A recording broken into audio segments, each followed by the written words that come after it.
चाहे D block हो, चाहे पी ब्लॉक हो, चाहे एस ब्लॉक हो, ये ब्लॉक का निर्धारण कैसे करा जाता है। यारी जरा निभा मौत तक, रुकावट रहा पड़े तो आगे कूदना। तो जब किसी धातु में सभी इलेक्ट्रॉन युग्मित हो जाएंगे तो उसमें धात्विक बंधन कम बनेगा। जिसका सर्वाधिक स्थायी इलेक्ट्रॉनिक विन्यास होगा उसकी द्वितीय आयन ऊर्जा क्या होगी। इलेक्ट्रॉन के निकालने के बाद में जिसका स्थायी विन्यास आता है उसके लिए आई का मान न्यूनतम होता है। Fe2+ है, Fe2+ के लिए चुंबकीय आघूर्ण का मान कितना होगा। तो डी ब्लॉक के एलिमेंट में ऐसे क्या खास बात होती है कि वो संकुल बनाते हैं। पीतल जो है उसमें कौन कौन से धातु उपस्थित होते हैं। बेजान अली ने सबसे अच्छा गाया पंजाबी सॉन्ग मन करे वाह। ये सब के सब +3 में आना चाहेंगे। तो +3 में आने के लिए इनको क्या करना पड़ेगा। हेलो एंड वेलकम, आप सभी का नीट माइंड मैप सीरीज में बहुत बहुत स्वागत है। आशा करता हूँ सब लोग अच्छे होंगे और बढ़िया से पढ़ाई कर रहे होंगे। और माइंड मैप सीरीज की इस कड़ी के अंदर हम आपके सामने आज लेकर आ गए हैं इनऑर्गेनिक केमिस्ट्री का ब्लॉक केमिस्ट्री का सेकंड चैप्टर यानी कि डी व एफ ब्लॉक एलिमेंट। इससे पहले हम लोगों ने ब्लॉक केमिस्ट्री का पहला चैप्टर यानी कि पी ब्लॉक एलिमेंट्स को बहुत बढ़िया तरीके से, शानदार तरीके से with concept, tricks and tips के साथ में बहुत बढ़िया से कर लिया है। उसी कड़ी में आज हम पढ़ने वाले हैं डी व एफ ब्लॉक एलिमेंट्स। ये चैप्टर तुलनात्मक रूप से छोटा है लेकिन शानदार चैप्टर है। इसमें से आप 2 से 3 क्वेश्चन एक्सपेक्ट कर सकते हो और बड़े ही शानदार और बड़े आसान क्वेश्चन इसमें से आते हैं। और जनरली ये स्कोरिंग क्वेश्चन इससे आते हैं, यानी वो क्वेश्चन आपसे बन जाते हैं अगर आपने थोड़ी सी ढंग से पढ़ाई करी है। तो बहुत ज्यादा लॉजिक लगाने की इसमें आवश्यकता होती नहीं है। फैक्चुअल चैप्टर है यानी कि बहुत सारी इसके अंदर सूचनाएं हैं और बाकी तो अब हम पढ़ेंगे तो आपको पता चल ही जाएगा। तो D and F block elements आज हम पढ़ने वाले हैं। तो आज का लक्ष्य जो रहेगा उसके अंदर हम डी व एफ ब्लॉक के एलिमेंट्स के बारे में कंप्लीट चर्चा करेंगे। तो बच्चों ये चैप्टर जो है बेसिकली 2 पार्ट में बटा हुआ है। इसमें पहले पार्ट के अंदर हम जो है मतलब 3 पार्ट कहेंगे वैसे तो इसके अंदर। पहला पार्ट जो रहेगा उसके अंदर हम डी ब्लॉक के जो तत्व होते हैं उसके जो सामान्य गुणधर्म होते हैं, जो नॉर्मल प्रॉपर्टीज होती है, उनके बारे में बात करेंगे। सेकंड पार्ट के अंदर हम कंपाउंड्स पढ़ेंगे K2Cr2O7 और KMnO4। और थर्ड पार्ट में हम एफ ब्लॉक एलिमेंट की छोटी मोटी चर्चा यहां पर करने वाले हैं। ठीक है, तो D Y block element start करते हैं। सबसे पहले बात करते हैं कि डी ब्लॉक तत्व कहते कैसे हैं। तो जैसा कि आप जानते हैं कि चाहे डी ब्लॉक हो, चाहे पी ब्लॉक हो, चाहे एस ब्लॉक हो, ये ब्लॉक का निर्धारण कैसे करा जाता है कि जब किसी एलिमेंट में कोई भी एलिमेंट, कोई भी तत्व हो, उसमें लास्ट इलेक्ट्रॉन जिस उपकोष में जाता है वही उसका ब्लॉक होता है। तो डी ब्लॉक एलिमेंट या डी ब्लॉक तत्व वे तत्व होंगे जिनमें अंतिम इलेक्ट्रॉन डी उपकोष में प्रवेश करता हो। ठीक है, तो यही यहां पर परिभाषा लिखी गई है कि वे तत्व जिनमें अंतिम इलेक्ट्रॉन डी उपकोष में प्रवेश करता है डी ब्लॉक तत्व कहलाते हैं। उदाहरण के तौर पे अगर आप देखेंगे, मान लो तो जैसे हमारे पास में एक एलिमेंट है, मान लो टाइटेनियम है। टाइटेनियम का परमाणु क्रमांक होता है 22। तो अगर आप टाइटेनियम का विन्यास लिखेंगे तो 1s2 2s2 और 2p6, 1s2 2s2 2p6, 1s2 2s2 2p6, 3s2 3p6, 4s2 और 3d2। देख सकते हो आप लास्ट इलेक्ट्रॉन जो है डी उपकोष में एंटर किया है, इसलिए ये डी ब्लॉक का तत्व कहलाएगा। और वो सभी तत्व, ना केवल स्कैंडियम, ना केवल टाइटेनियम, वे सभी तत्व जिनका अंतिम इलेक्ट्रॉन डी उपकोष में जाता है सबके सब डी ब्लॉक के तत्व कहलाते हैं। हालांकि इसमें एक आधा अपवाद भी है। जैसे हमारे पास थोरियम होता है, थोरियम का अंतिम इलेक्ट्रॉन डी में जाता है लेकिन वो डी ब्लॉक का नहीं होता है, वो एफ ब्लॉक का कहलाता है क्योंकि वो रेडियो एक्टिव एलिमेंट है और उसकी प्रॉपर्टीज एफ ब्लॉक वालों से मिलती है, इसलिए इसको वहां पढ़ाया जाता है। अदरवाइज डी ब्लॉक वाले एलिमेंट्स वो होते हैं जिनके मतलब अदरवाइज जितने भी एलिमेंट जिसका अंतिम इलेक्ट्रॉन डी उपकोष में प्रवेश करता है वो सारे के सारे डी ब्लॉक के एलिमेंट होते हैं। अगर हम आवर्त सारणी में बात करें कि डी ब्लॉक कहाँ होता है, तो बेटा आप लोगों ने आवर्त सारणी देखी होगी। आवर्त सारणी के अंदर जो टेबल होती है हमारे पास में, उस टेबल के अंदर जो बीच वाला पार्ट होता है, ये वाला पार्ट डी ब्लॉक होता है। डी ब्लॉक जो है वो एस और पी ब्लॉक के बीच में आता है। ठीक है, नीचे होता है एफ ब्लॉक। ये जो बीच वाला इसका जो कोर पार्ट होता है, इसका जो मध्य भाग होता है, ये डी ब्लॉक तत्व होते हैं यहाँ पर। ठीक है, तो हम बात करने वाले कि डी ब्लॉक तत्व कौन कौन से होते हैं। चलिए भाई, सबसे पहले हम बात करें बेटा, डी ब्लॉक की शुरुआत होती है ग्रुप नंबर 3 से। तीसरा ग्रुप जो होता है वहां से डी ब्लॉक की शुरुआत होती है। तो तीसरे ग्रुप का एलिमेंट होता है स्कैंडियम। स्कैंडियम डी ब्लॉक का पहला तत्व है। फिर आप स्कैंडियम से आगे बढ़ेंगे तो scandium, titanium, vanadium, chromium, manganese, ferrous, cobalt, निकल, कॉपर और जिंक, ये आपके डी ब्लॉक के एलिमेंट्स हो गए। इसमें ग्रुप 3 है, ये ग्रुप 4 है, ये ग्रुप 5 के एलिमेंट है और ये ग्रुप 6 के एलिमेंट है और ये ग्रुप 7, ग्रुप 8, ग्रुप 9, ग्रुप 10 और ग्रुप 11 और ग्रुप 12, यानी कि ग्रुप नंबर 3 से लगाकर ग्रुप नंबर 12 तक के जो एलिमेंट होते हैं वो आपके डी ब्लॉक एलिमेंट्स कहलाते हैं। और अगर हम इसका आवर्त देखें बेटा, तो स्कैंडियम का जो आवर्त होता है वो होता है 4th आवर्त। ये फोर्थ पीरियड से स्टार्ट होता है। ठीक है, डी ब्लॉक एलिमेंट जो होते हैं चौथे आवर्त से शुरू होते हैं। इसके बाद में आपके पास में पांचवें आवर्त में भी डी ब्लॉक के तत्व होते हैं, छठवें आवर्त के अंदर भी होते हैं और सातवें आवर्त के अंदर भी होते हैं। फिफ्थ पीरियड की बात करें तो बेटा यहाँ पर होता है element yttrium, zirconium, niobium, molybdenum, technetium, ruthenium, rhodium, palladium, silver और कैडमियम। ये आपके फिफ्थ पीरियड के एलिमेंट है। यहां पर आगे आ जाते हैं हमारे पास में lanthanum, hafnium, tantalum, tungsten, rhenium, osmium, iridium, platinum, aurum यानी कि सोना, और उसके बाद में हमारे पास में आ जाएगा मरकरी, मरकरी Hg। ठीक है, मरकरी। और सेवंथ पीरियड में एक्टिनम, रदरफोर्डियम, डुबनियम, स्टीबोर्जियम, बोहरियम, हैस्मियम, माइटरनियम, डमस्टेडियम, रोएंटजेंटियम और कॉपरनिशियम। ये आपके है डी ब्लॉक के एलिमेंट्स। ठीक है, ये सारे के सारे डी ब्लॉक के एलिमेंट आपके कवर हो गए हैं। अच्छा, मजे की बात क्या होती है कि ये जो आपके पास में स्कैंडियम वाली लाइन जो दिखाई पड़ रही है, स्कैंडियम से लगाकर जिंक तक, इसका अगर आप इलेक्ट्रॉनिक विन्यास लिखोगे तो इसका जो इलेक्ट्रॉन होता है वो 3D उपकोष में प्रवेश करता है। इसलिए इसको जो है ये वाली श्रेणी को हम 3D श्रेणी कहा करते हैं। ये जो है ये बेटा श्रेणी को हम 3D सीरीज कह देते हैं। इसमें इन सभी में इलेक्ट्रॉन जो है 4D में प्रवेश करता है, इसलिए हम उनको 4D श्रेणी बोलते हैं। इसको बोलते हैं 5D श्रेणी, और ये हमारे पास में 6D श्रेणी। ये तो इन श्रेणियों का नाम हो गया। ये नाम किस आधार पर रखा गया है कि इनका लास्ट इलेक्ट्रॉन कौन से उपकोष में प्रवेश करता है, इस आधार पे। ठीक है, परमाणु क्रमांक की बात करें बेटा तो स्कैंडियम का परमाणु क्रमांक 21 होता है, फिर 22, 23, 24, 25, 26, 27, 28, 29, 30 और फिर 31 वगैरह तो गैलियम आर्सेनिक वो वगैरह वो एलिमेंट होते हैं पी ब्लॉक वाले। फिर वापस ये 39 से स्टार्ट होता है, यहां से 39 हो जाएगा, यहाँ पर 40, 41, 42, 43, 44, 45, 46, 47 और कैडमियम का 48 होता है। फिर वापस यहाँ 57 से स्टार्ट होता है। 57 के बाद बेटा 58 नहीं होता मेरे भाई। 57 के बाद यहाँ पर 58 नहीं आने वाला है। यहाँ पर 14 एलिमेंट गायब हो जाते हैं, वो कहीं और चले जाते हैं। लेंथेनम के जस्ट बाद जो परमाणु क्रमांक 58 वाला एलिमेंट है जो सीरियम है, उसका अंतिम इलेक्ट्रॉन डी उपकोष में नहीं जाता बल्कि एफ उपकोष में जाता है, इसलिए उसको एफ में रखा गया है। ठीक है, एफ ब्लॉक में रखा गया है, यहां से हटा दिया गया है। तो वो 14 एलिमेंट जो है 58 से लगाकर 71 तक के 14 एलिमेंट है, उनको अलग एफ श्रेणी में रखा गया है, जिसको हम एफ ब्लॉक एलिमेंट या लेंथेनॉइड बोलते हैं। फिर ये सीधा यहाँ पे 72 से स्टार्ट होता है वापिस, 72, 73, 74, 75, 76, 77, 78, 79 और 80 वापिस स्टार्ट करेंगे बेटा। इसके बाद में ये 89 पे आता है। 89 के बाद में ये 90 वाला नहीं है, 89 के जस्ट बाद के 14 एलिमेंट के इलेक्ट्रॉन जो होते हैं 5f उपकोष में प्रवेश करते हैं, इसलिए उनको f ब्लॉक में रखा गया। उनको एक्टिनॉइड बोलते हैं क्योंकि एक्टिनॉइड के जस्ट बाद में आते हैं।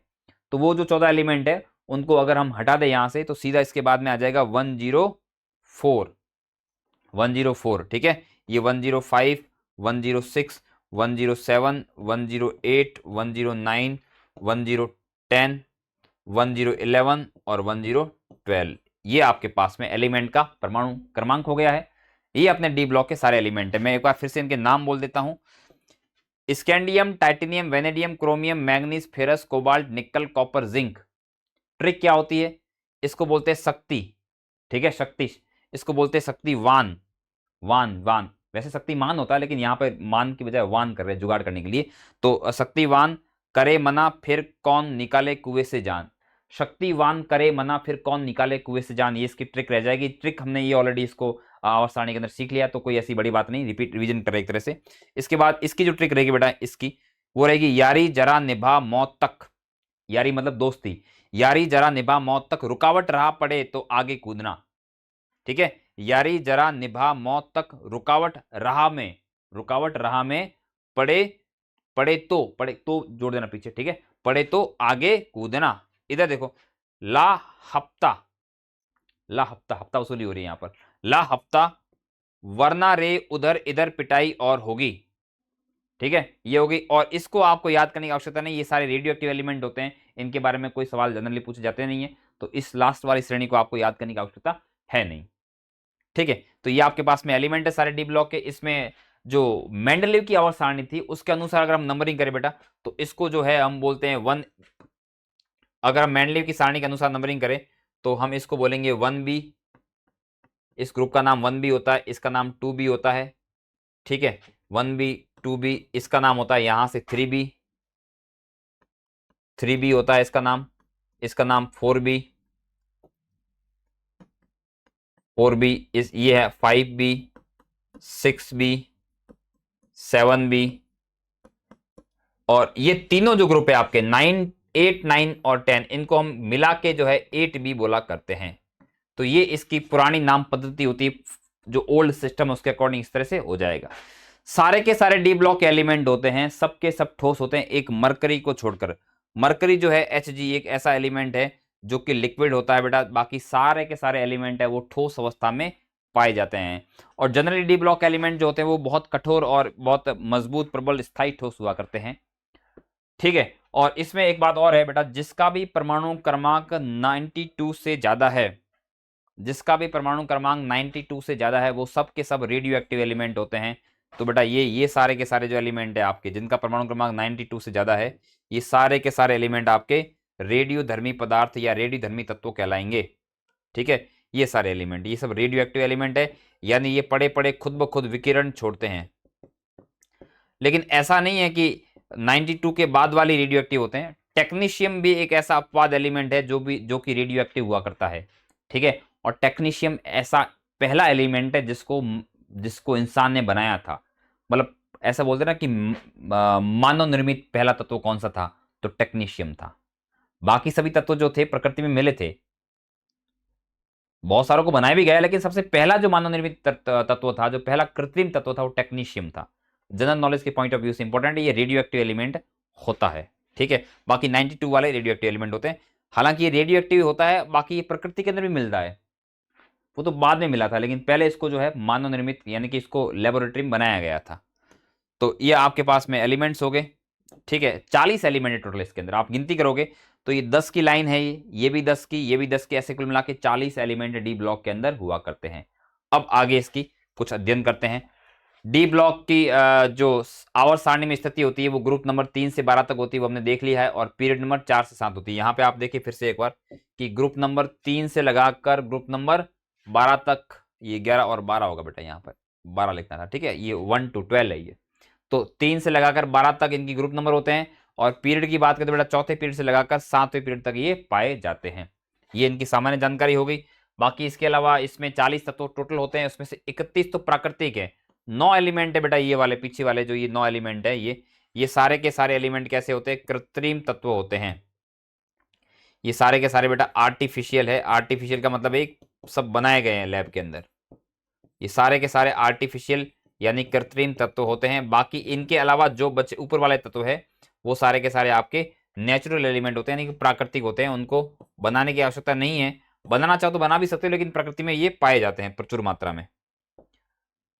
समूह 3 के तत्व डी ब्लॉक के साथ साथ एफ ब्लॉक से भी संबंधित है। अच्छा, एक बात है यहाँ पे, मजेदार बात है कि 57 और 72 के बीच में जो एलिमेंट गायब हुए हैं, 57 और 72 के बीच में जो 14 एलिमेंट गायब हुए हैं, 14 एलिमेंट गायब हुए हैं, और यहाँ पर भी 14 एलिमेंट गायब हुए हैं। तो ये 14 एलिमेंट बेटा एफ ब्लॉक है, और ये भी एफ ब्लॉक एलिमेंट है। तो कोई आपसे पूछेगा कि एफ ब्लॉक के जो एलिमेंट होते हैं 14 का ग्रुप कौन सा होता है, तो उनका ग्रुप बेटा तीसरा ही होता है। ये तीसरे ग्रुप के एलिमेंट होते हैं। तो तीसरे ग्रुप के अंदर आपके स्कैंडियम, यूट्रियम, लेंथेनम और एक्टिनम, ये 4 एलिमेंट तो डी ब्लॉक के हैं। बाकी ये 14 और ये 14 एलिमेंट जो है लेंथेनॉइड और एक्टिनॉइड, वो भी आपके थर्ड ग्रुप से ही संबंध रखते हैं। तो थर्ड ग्रुप के अंदर डी ब्लॉक और एफ ब्लॉक दोनों के तत्व आते हैं। ठीक है, ये पॉइंट यहां पर नोट करा गया है। इसके बाद एक और वर्ड है संक्रमण तत्व। देखो, डी ब्लॉक तत्वों से संबंधित एक वर्ड यूज होता है जिसको बोलते हैं संक्रमण तत्व, यानी कि ट्रांजिशन एलिमेंट। ट्रांजिशन एलिमेंट, संक्रमण तत्व उन तत्वों के लिए वर्ड यूज किया जाता है जिनके पास में उनकी उदासीन अवस्था में, यानी कि उनकी जो तत्विक अवस्था होती है, जब इनके ऊपर कोई प्लस माइनस चार्ज नहीं होता है, तो जो उनकी उदासीन अवस्था होती है, उस उदासीन अवस्था में या किसी भी ऑक्सीकरण अवस्था में अगर अपूरित डी उपकोष है, अपूरित मतलब इनकम्प्लीटली फिल्ड, पूरी भरी हुई नहीं, उसको अपूरित बोलते हैं। ठीक है, अगर अपूरित डी उपकोष है तो उसको बोलेंगे संक्रमण तत्व। मैं क्या बोल रहा हूं कि किसी भी एलिमेंट के, किसी भी तत्व के, चाहे कोई सा भी तत्व हो, अगर उसके उदासीन अवस्था के अंदर या उसके किसी भी ऑक्सीजन अवस्था के अंदर अपूरित डी उपकोष होता है तो उसको हम संक्रमण तत्व बोलते हैं, उसको हम ट्रांजिशन एलिमेंट बोलते हैं। ठीक है, तो वह तत्व जिसकी तलस्थ अवस्था या उसकी किसी भी स्थिर ऑक्सीजन अवस्था में डी कक्षक अपूर्ण रूप से भरा होता है तो उसको हम संक्रमण तत्व बोलते हैं। लेकिन इसके सारे के सारे डी ब्लॉक तत्व बेटा संक्रमण तत्व ही होते हैं, क्योंकि आप कोई सा भी डी ब्लॉक का तत्व उठा के देख लो, या तो उसकी उदासीन अवस्था में इलेक्ट्रॉन डी उपकोष जो है वो पूरा भरा नहीं होगा, या फिर उसका किसी ऑक्सीजन अवस्था में पूरा भरा नहीं होगा, अपूरित होगा। अपूरित का मतलब क्या होता है? अपूर्ण रूप से भरा डी को। ये जो वर्ड है ना बेटा, डी कक्षक अपूर्ण रूप से भरा होना, इसका मतलब ये है कि डी उपकोष में इलेक्ट्रॉन की संख्या अगर 10 से कम होती है तो वो अपूर्ण रूप से भरा हुआ माना जाता है। जैसे आप देखो एग्जाम्पल के तौर पे मैं आपसे पूछूं कि क्या स्कैंडियम जो है वो संक्रमण तत्व कहलाया जा सकता है? देखते हैं, 1s2 2s2 2p6 3s2 3p6 4s2 और 3d1। देखो इसके डी उपकोष में एक इलेक्ट्रॉन है, तो जिसके भी डी उपकोष में 10 से कम इलेक्ट्रॉन है वो संक्रमण तत्व कहलाएगा। तो ये अपना संक्रमण तत्व है, बिल्कुल है संक्रमण तत्व, ये आपका संक्रमण तत्व है। देख रहे हो स्कैंडियम की जो कौन सी अवस्था थी, ये उदासीन अवस्था, यहां पर कोई आवेश तो है नहीं, तो इसकी उदासीन अवस्था क्या हो या इसकी तलस्थ अवस्था को, उसके अंदर इसके पास में डी उपकोष भरा हुआ नहीं है, अपूर्ण है, अपूरित है, इसलिए हम बोलेंगे पूरित कब माना जाएगा? जब D10 होगा तब पूरित माना जाएगा। D10 के अलावा D1 हो, 2 हो, 3, 5 सब, वो सब का सब अपूर्ण भरा हुआ माना जाएगा। ठीक है, अब मैं आपके सामने मान लो कॉपर लेता हूं, तो आप कहेंगे सर कॉपर का विन्यास तो ऐसा होता है 1s2 2s2 2p6 3s2 3p6 4s1 और 3d10। आप कहेंगे सर कॉपर में तो डी उपकोष पूरा भरा हुआ है, ये तो संक्रमण तत्व नहीं होना चाहिए। लेकिन ये भी संक्रमण तत्व है, क्योंकि कॉपर की ये जो मैंने विन्यास लिखा बेटा, ये उदासीन अवस्था का विन्यास लिखा है, इसकी तलस्थ अवस्था का विन्यास लिखा है। आपको पता होना चाहिए कॉपर जो है, कॉपर इस रूप के अलावा कॉपर +1 में भी पाया जाता है और कॉपर +2 में पाया जाता है। तो कॉपर की जो है +1 और +2 ऑक्सीजन अवस्था भी होती है। तो +2 वाली ऑक्सीजन अवस्था में अगर आप देखेंगे बेटा, तो कॉपर के पास में जो है वो 3d9 इलेक्ट्रॉन ही रहेंगे, यानी कि इसका जो है डी उपकोष पूरा भरा हुआ नहीं है, 10 से कम है। इसका मतलब कॉपर भी आपका क्या कहलाएगा? संक्रमण तत्व कहलाएगा। लेकिन जिंक, कैडमियम, मरकरी ऐसे है बेटा, चाहे तो ये उदासीन अवस्था में देख लो, चाहे इनकी जो +2 ऑक्सीजन अवस्था होती है, +2 के अलावा इनकी कोई और होती भी नहीं है, तो उदासीन अवस्था में और +2 अवस्था में, दोनों अवस्थाओं में इनके पास में डी में 10 इलेक्ट्रॉन ही रहेंगे, यानी डी जो है वो पूरा तरह से भरा हुआ रहेगा। इसका मतलब ये संक्रमण तत्व नहीं है, ये डी ब्लॉक के तत्व तो है पर ये संक्रमण तत्व नहीं है। तो कहने का मतलब ये होता है कि अपने पास में डी ब्लॉक के तत्व, सारे के सारे डी ब्लॉक के तत्वों को हम संक्रमण तत्व कह सकते हैं, केवल और केवल आपके पास में जिंक, कैडमियम, मरकरी एलिमेंट ऐसे होते हैं। और बल्कि इसको भी आप शामिल कर सकते हो चाहो तो, जिंक, कैडमियम, मरकरी के अलावा आप कॉपर, निशियम को भी शामिल कर सकते हो। ये चारों एलिमेंट होंगे। लेकिन मैंने कहा ना बेटा, इसके बारे में हमें कुछ खास जानकारी है नहीं।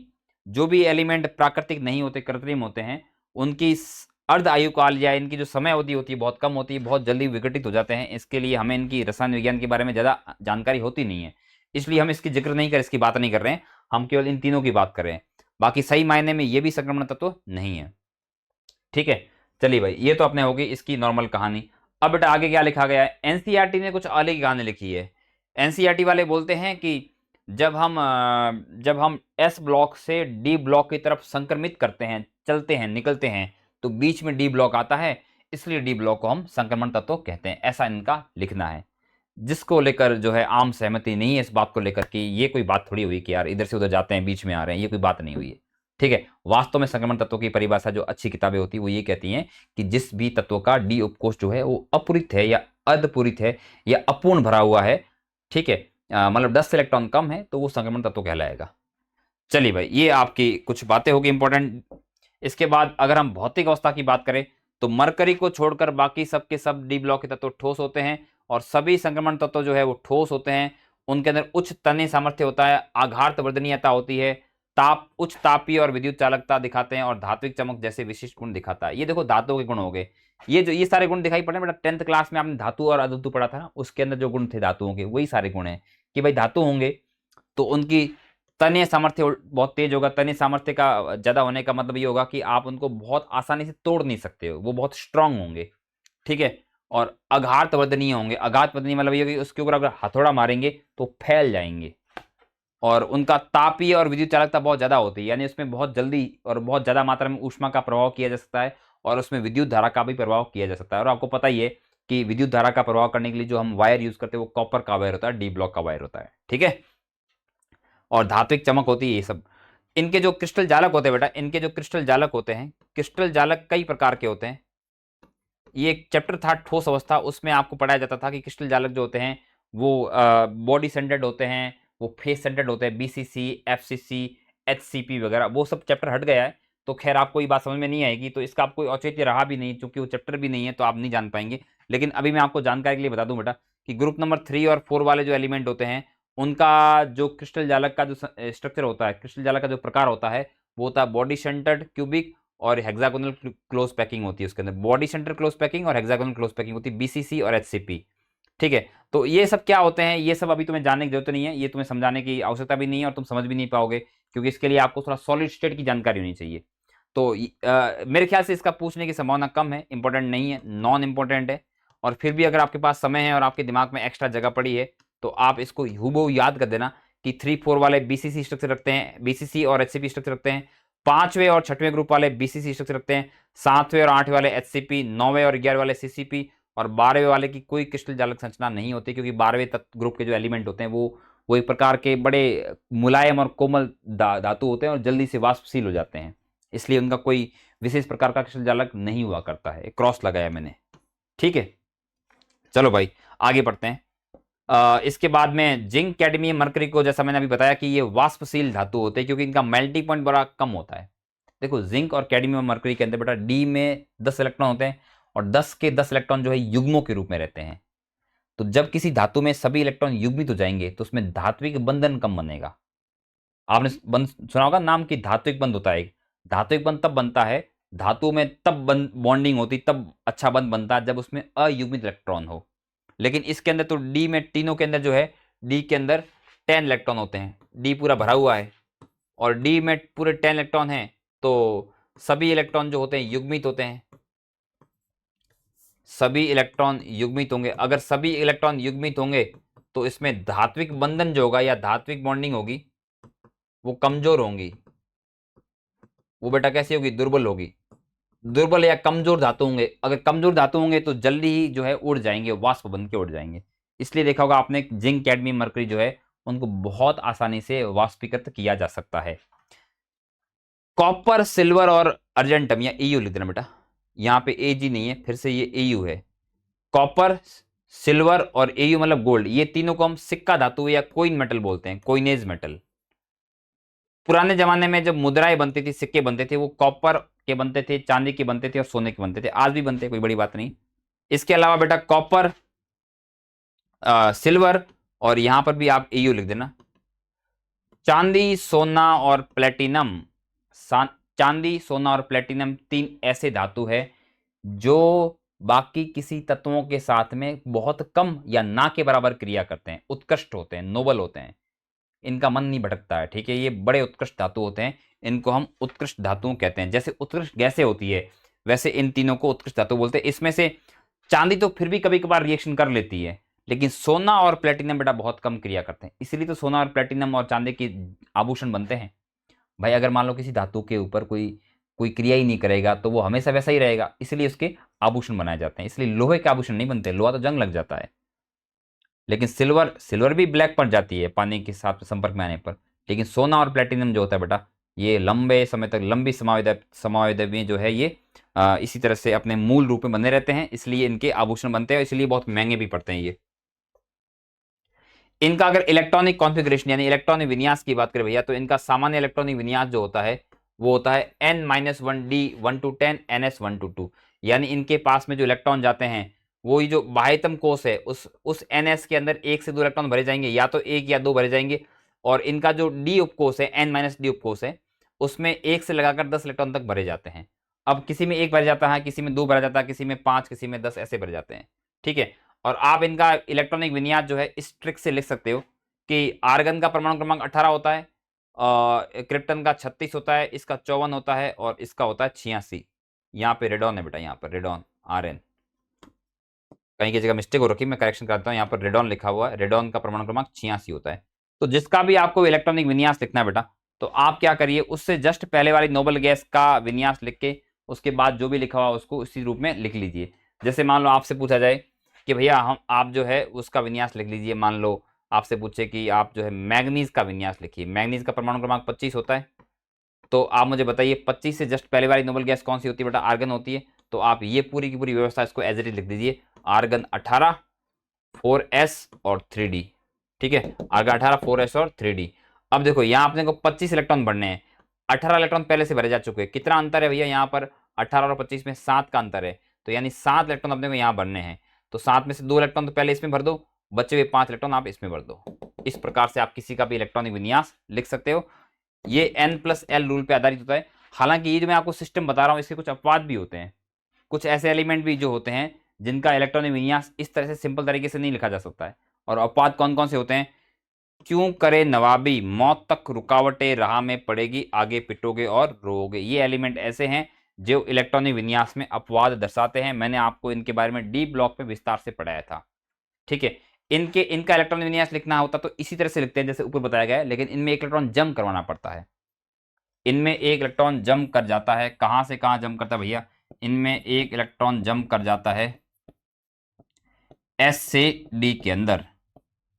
एस से डी के अंदर इनमें एक इलेक्ट्रॉन जंप कर जाता है। बस इतना सा अपवाद होता है और ये आपको याद रखना पड़ेगा। और इसमें पैलेडियम जो है बेटा, पैलेडियम में 2 इलेक्ट्रॉन जंप करते हैं, बाकी सब में 1 इलेक्ट्रॉन जंप करता है।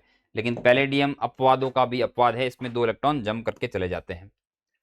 परमाणुविक आकार की बात करें भैया, परमाणुविक आकार आपको पता है कि आवर्त सारणी में जब हम बाएं से दाएं जाते हैं तो परमाणुविक आकार जो होता है वो कम होता है, क्योंकि प्रभावी नाभिकीय आवेश बढ़ता है। तो आप देखिए स्कैंडियम से लगाकर आप मैग्नीज तक जाएंगे तो यहाँ पर इनका जो है जेड इफेक्टिव बढ़ने के कारण इसका आकार जो है वो कम हो जाएगा। जेड इफेक्टिव बढ़ने के कारण इनका आकार कम होता जाएगा, जो आपको दिखाई पड़ रहा है, जो आपको दिखाई भी पड़ रहा है, आकार क्या हो जाएगा? कम हो जाएगा।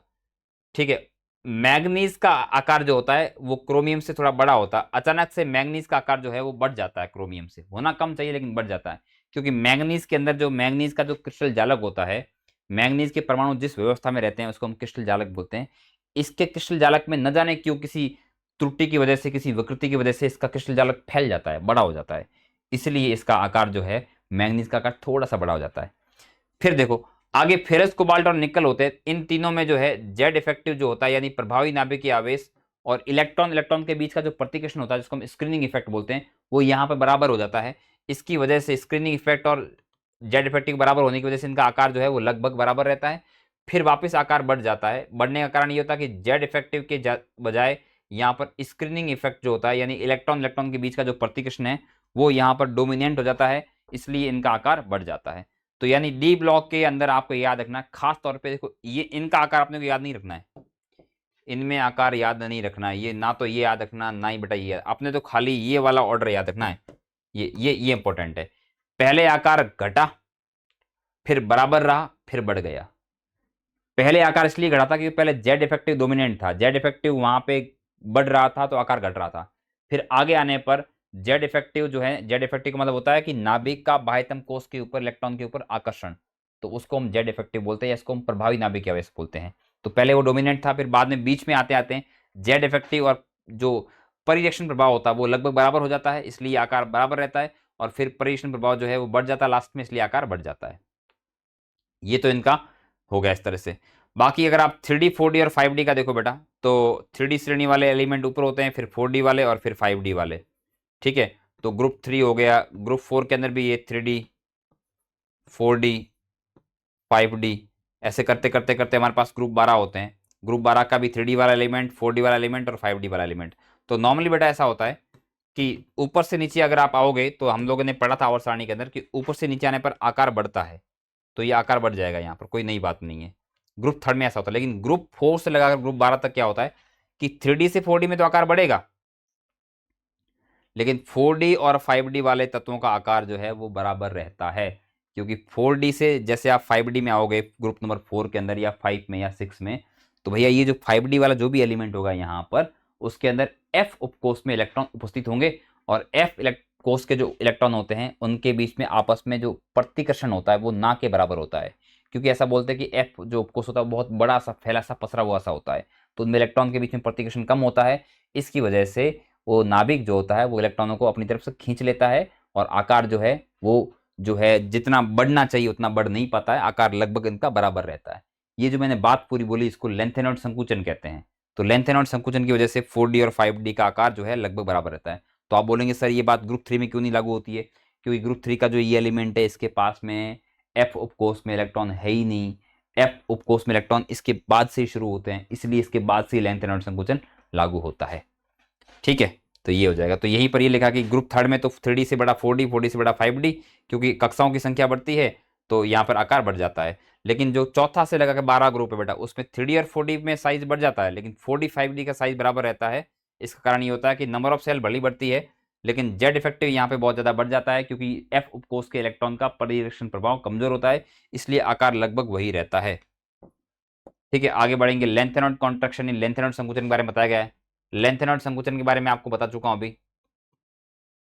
लेंथेनॉइड संकुचन का मतलब ये होता है कि अगर इलेक्ट्रॉन का भरना, अगर इलेक्ट्रॉन जो है इलेक्ट्रॉन की फिलिंग होती है, इलेक्ट्रॉन भरे जाते हैं 4f के अंदर, तो 4f वालों का दुर्बल परिरक्षण प्रभाव होता है, दुर्बल परिरक्षण प्रभाव होता है। इसकी वजह से जेड इफेक्टिव है वो बढ़ जाता है, और इसी घटना को हम लेंथेनॉइड कॉन्ट्रैक्शन या लेंथेनॉइड संकुचन कहते हैं। ठीक है, इसके अलावा एक और चीज है बेटा, आयनिक त्रिज्या जो होती है वो ऑक्सीकरण अवस्था के व्युत्पन्नुपाती होती है। अगर ये तो हमने परमाणु त्रिज्या की बात करी, अगर हम आयनिक त्रिज्या की बात करें तो जितना ज्यादा बेटा धनावेश होगा किसी तत्व के ऊपर, उतनी जो है उसकी त्रिज्या छोटी होती जाएगी। तो ऑक्सीजन अवस्था बेटा यहाँ पे +2 है, +3 है, +4 है, +5 है। जैसे जैसे ऑक्सीजन अवस्था बढ़ेगी, जैसे जैसे ऑक्सीकरण अवस्था बढ़ रही है, वैसे वैसे इसकी आयनिक आकार जो है वो आयनिक त्रिज्या कम होती जा रही है। ठीक है, ये यहां पर ऑर्डर रहने वाला है। आगे बढ़ते हैं, गलनांक या कठोरता की बात करते हैं। तो बेटा गलनांक और कठोरता जो होती है वो डिपेंड करती है, गलनांक कह दो, कठोरता कह दो, या फिर धात्विक बंधन कह दो, ये तीन चीजें डिपेंड करती है किसके ऊपर? अयुग्मित इलेक्ट्रॉनों के ऊपर डिपेंड करती है। जितने अयुग्मित इलेक्ट्रॉन होंगे बेटा उतना ही इसका गलनांक अधिक होगा, उतनी इसकी कठोरता अधिक होगी, उतना ही इसके अंदर धात्विक बंधन जो है मजबूत होगा, मेटेलिक बॉन्डिंग स्ट्रांग होगी। तो अयुग्मित इलेक्ट्रॉन निकालने अगर पढ़ेंगे, अगर आप इलेक्ट्रॉनिक विन्यास देखेंगे बेटा, तो स्कैंडियम के पास में एक इलेक्ट्रॉन अयुग्मित है, चाहो तो निकाल के देख लो, 3D बनाएगा वहां पे। इसके पास में 2 होते हैं, इसके पास में 3 इलेक्ट्रॉन अयुग्मित रहते हैं। क्रोमियम के पास में कितने होने चाहिए? 4 होने चाहिए, लेकिन क्रोमियम में एक इलेक्ट्रॉन S से जम करके D में आ जाता है, तो वो S वाला भी इलेक्ट्रॉन अयुग्मित रह जाएगा, और D के 5 इलेक्ट्रॉन अयुग्मित, यानी कुल इसमें 6 इलेक्ट्रॉन अयुग्मित रहते हैं। फिर इसमें 5 रहते हैं, इसमें 4, इसमें 3, इसमें 2, इसमें 1, और इसमें 0 इलेक्ट्रॉन अयुग्मित होते हैं। तो कहने का मतलब है कि सबसे अधिक अयुग्मित इलेक्ट्रॉन किसमें होते हैं? क्रोमियम के अंदर होते हैं। इसलिए क्रोमियम देखो, क्रोमियम की गलनांक कह दो, कठोरता कह दो, धात्विक बंधन कह दो, सबसे ज्यादा है। देख रहे हो, जैसे जैसे इलेक्ट्रॉन अयुग्मित इलेक्ट्रॉन है, जो मैंने ये संख्या लिखी ना यहाँ पर बेटा, ये अयुग्मित इलेक्ट्रॉन है, ये इलेक्ट्रॉनिक विन्यास से निकलता है। जैसे जैसे अयुग्मित इलेक्ट्रॉन की संख्या बढ़ेगी वैसे वैसे इनकी कठोरता, गलनांक बढ़ेगा। तो देखो ये बढ़ रही बढ़ रही बढ़ रही बढ़ रही, फिर वापस कम होनी स्टार्ट हो जाएगी। ये देखो कम हो रही कम हो रही कम हो रही कम हो रही कम हो रही कम हो रही। हालांकि मैग्नीज का और आयरन की बात करें बेटा, तो मैग्नीज का जो है वो होना तो ज्यादा चाहिए आयरन से, लेकिन होता कम है। वो कारण वही होता है क्योंकि मैग्नीज के अंदर जो है क्रिस्टल जालक का प्रसार हो जाता है, इसलिए वो इसका जो आकार बढ़ा था वही कारण है यहाँ पर। घनत्व तो आपसे नहीं पूछने वाले हैं, खासतौर पर इसका तो नहीं पूछने वाले, 4D और 5D का तो। लेकिन एक बात जरूर ध्यान रखें कि जैसे जैसे बेटा इधर जाने पर मॉलिक्यूलर वेट यानी कि एटॉमिक वेट बढ़ता है, एटॉमिक वेट बढ़ता है यहाँ पर आने पर, तो उसी तरह से घनत्व जो है वो भी बढ़ जाता है। ठीक है, तो आप देख सकते हैं कि एटॉमिक वेट बढ़ रहा है तो घनत्व भी बढ़ रहा है, लेकिन फिर बाद में जाके ये जो है उल्टा पुल्टा हो जाएगा, थोड़ा सा कम हो जाएगा। जिंक का घनत्व जाके कम हो जाता है, क्योंकि जिंक के अंदर बेटा मेटेलिक बॉन्डिंग बिल्कुल ही कमजोर होती है, तो वो हल्का एलिमेंट होता है एक तरह से। अब आपसे इसमें ये तो सवाल नहीं पूछेंगे कि ऑर्डर क्या है, लेकिन ये जरूर पूछ सकते हैं कि इसमें 3D सीरीज में सबसे अधिक घनत्व किसका होता है?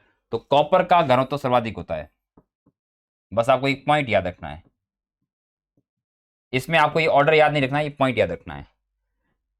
बाकी 4D और 5D में घनत्व के बारे में आपसे कोई सवाल नहीं पूछेगा।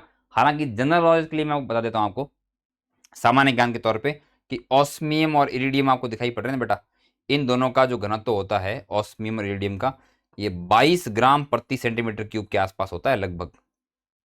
समझ रहे हो, 22 ग्राम प्रति सेंटीमीटर क्यूब, यानी 1 सेंटीमीटर क्यूब में 22 ग्राम का है। इसका मतलब ये होगा कि आप, मेरा जो फोन है, इस फोन के साइज का अगर आप ऑस्मियम का या इरिडियम का अगर आप कोई ब्लॉक बनाओगे, कोई स्लैब बनाओगे, तो आपसे उठ भी नहीं पाएगा, इतना वजन हो जाएगा इसके अंदर। बहुत ज़्यादा घनत्व रखता है, सबसे अधिक घनत्व होता है ऑस्मियम, ऑस्मियम और इरिडियम का। बड़े बड़े ज़्यादा उच्च घनत्व वाले एलिमेंट होते हैं ये। इसके बाद बेटा आयनन ऊर्जा। देखो आयनन ऊर्जा ऐसा होता है कि जैसा हम आप जानते हैं कि आवर्त सारणी में लेफ्ट टू राइट जाने पर आयनन ऊर्जा क्या होती है बेटा। पहली बात तो आयनन ऊर्जा होती किसको बोलते, किसको है, किसी परमाणु के बाह्यतम कोष में से इलेक्ट्रॉन निकालने के लिए दी गई ऊर्जा को हम आयनन ऊर्जा या आयनीकरण ऊर्जा बोलते हैं। मान लो आपके पास में एक छोटा परमाणु है और मान लो एक आपके पास में बड़ा परमाणु है, तो इसमें इलेक्ट्रॉन बेटा टाइटली बाउंड है, नाभिक के बहुत पास में, इसमें बहुत अधिक ऊर्जा देनी पड़ेगी। यहाँ पे इलेक्ट्रॉन दूर है नाभिक से, तो उसको निकालना तुलनात्मक रूप से आसान है, यानी कम ऊर्जा देंगे तो भी निकल जाएगा। तो वैसा बोलेंगे कि जिसका आकार छोटा होता है उसकी आयनीकरण ऊर्जा या आयन ऊर्जा ज्यादा होती है। और आपको तो पता है कि आवर्त सारणी में अगर आप लेफ्ट टू राइट जाएंगे, आवर्त सारणी में कोई सा भी आवर्त हो, लेफ्ट टू राइट जाएंगे तो मोटे मोटे तौर पे जो है आकार जो है वो कम होगा। आकार कम होगा तो आयन ऊर्जा क्या होगी, बढ़ेगी। तो यहाँ पर भी ये लिखा है कि आयनीकरण एंथैल्पी जो होती है वो लेफ्ट टू राइट जाने पर परमाणु आकार बढ़ने के कारण आयन एंथैल्पी जो है वो, परमाणु आकार बढ़ने की नहीं बेटा, परमाणु आवेश बढ़ रहा है, सही बात है, परमाणु आवेश कह सकते हो, या यूं कह दोगे यहां पर आप कि परमाणु आकार के, परमाणु आवेश मत बोलो इसको, आप ऐसे काम करो, इसकी जगह पे आप नाभिकीय आवेश लिख दो वर्ड, ये वर्ड ज्यादा सही रहेगा। नाभिकीय आवेश बढ़ने के साथ साथ में आपकी आयन ऊर्जा भी क्या होती है, बढ़ती है, लेकिन इसमें जो बढ़ोतरी होती है वो अनियमित होती है। ऐसा नहीं होगा कि लगातार ऊर्जा घटेगी घटेगी, कहीं कहीं बीच में बढ़ भी जाती है ऊर्जा अपने आप से। ठीक है, उसका कारण होता है क्योंकि भैया जब आप किसी में तत्वों में से इलेक्ट्रॉन निकालोगे ना, जैसे आपने, क्योंकि इलेक्ट्रॉन निकालोगे तभी तो वो आयनन ऊर्जा कहलाएगी, क्योंकि इलेक्ट्रॉन को निकालने के लिए दी गई ऊर्जा को हम बोलते हैं आयनन ऊर्जा। तो आप जब किसी भी तत्व में इलेक्ट्रॉन निकालेंगे, तो जैसे डी ब्लॉक की बात करें, तो डी ब्लॉक में इलेक्ट्रॉन कहाँ से निकलता है, 4s इलेक्ट्रॉन निकलता है। वैसे आप जानते हैं कि 4s में और 3d में 4s की ऊर्जा कम होती है, 3d की ऊर्जा ज़्यादा होती है। लेकिन जैसे ही आपने s वाले में से इलेक्ट्रॉन निकाला, तो ये जो ऊर्जा है ना बेटा, ये ऊर्जा ये उल्टा हो जाएगी, ऐसे हो जाएगी, 4s की ऊर्जा फिर ज्यादा हो जाती है और 3d कम हो जाती है। ठीक है, ऐसे उल्टा पुल्टा हो जाता है सारा का सारा। तो क्या होता है बेटा कि हम ये कह रहे हैं कि लेफ्ट टू राइट आने पर आयन ऊर्जा बढ़ेगी तो सही, लेकिन जो बढ़ोतरी होती है वो अनियमित होती है, नियमित नहीं होती है। तो जो अनियमितता होती है, वृद्धि में जो अनियमितता होती है, वो पुनर्संगठन ऊर्जा के कारण होती है। ये पुनर्संगठन ऊर्जा क्या होती है, पुनर्संगठन ऊर्जा ये होता है कि एक इलेक्ट्रॉन को हटाने से 4s और 3d कक्षकों की सापेक्ष ऊर्जा बदल जाती है। मैंने कहा ना, इलेक्ट्रॉन निकालने को निकालोगे बेटा, इलेक्ट्रॉन जब तक नहीं निकला हुआ है तब तक 4s की ऊर्जा कम है, 3d की ज्यादा है। जैसे इलेक्ट्रॉन निकालोगे तो इनकी ऊर्जा अदला बदली कर जाएगी। ठीक है, तो ऊर्जा में जो अदला बदली होती है उसको हम पुनर्संगठन ऊर्जा या रीऑर्गेनाइजेशन एनर्जी बोलते हैं। ठीक है, तो वृद्धि में अनियमितता जो होती है वो पुनर्संगठन ऊर्जा के कारण होती है। ये पूछेंगे तुमसे कि भैया आयनन ऊर्जा जो 3D सीरीज के एलिमेंट होते हैं उनकी आयनन ऊर्जा जो होती है वो थोड़ी ऐसी अनियमित क्यों होती, तो आप बोलेंगे उसका कारण होता है पुनर्संगठन ऊर्जा। एक और कारण होता है, पुनर्संगठन ऊर्जा के अलावा एक और कारण होता है, और s इलेक्ट्रॉन के d कक्षकों में स्थानांतरण से विनिमय ऊर्जा में वृद्धि का कारण होता है। देखो आपने इलेक्ट्रॉन निकाल लिया, एक इलेक्ट्रॉन निकाल लिया 4s में से, तो बचा हुआ जो एक इलेक्ट्रॉन होता है एक, वो कभी कभार जो है अकेला इलेक्ट्रॉन जम करके डी उपकोष में चला जाता है, खाली उपकोष अगर होगा ना तो चला जाएगा। तो ऐसे आता जाता रहता है, विनिमय होता रहता है उसका, तो उसको विनिमय ऊर्जा बोलते हैं। तो एक तो विनिमय ऊर्जा बेटा, और एक होती है पुनर्संगठन ऊर्जा। इन दोनों के कारण जो है ये आयन ऊर्जा के अंदर जो वृद्धि हो रही है वो अनियमित वृद्धि होती है। ठीक है, ये 2 पॉइंट आपको याद रखने हैं, बहुत डिटेल में इसके बारे में आपको नहीं ध्यान रखना है। ठीक है, और हालांकि इसने कहा कि क्रोमियम के लिए जो आयन ऊर्जा होती है बहुत कम होती है, क्योंकि क्रोमियम के अंदर तो पुनर्संगठन या विनिमय संभव ही नहीं है, क्योंकि क्रोमियम के अंदर बेटा डी के अंदर 5 इलेक्ट्रॉन पूरे भरे हुए होते हैं, तो खाली जगह ही नहीं होती कि वहां इलेक्ट्रॉन का विनिमय किया जा सके। ठीक है, और एक और बात है, प्रथम आयन ऊर्जा जो होती है, प्रथम आयन ऊर्जा का मतलब होता है कि पहले इलेक्ट्रॉन को निकालने के लिए दी गई ऊर्जा, वो ऊर्जा इनके लिए कम होती है, उसमें जो वृद्धि होती है बेटा वो कम वृद्धि होती है। आयन ऊर्जा 2 में और 3 में वृद्धि ज्यादा होती है। ये भी फैक्ट कोई बहुत इंपॉर्टेंट नहीं है, बस ऐसे जानकारी के लिए लिखा गया, ये एग्जाम के पॉइंट ऑफ व्यू से इंपॉर्टेंट नहीं है। ठीक, आगे बढ़ते हैं। तो बेटा आयन ऊर्जा प्रथम का, द्वितीय का और तृतीय का क्रम लिखा गया है।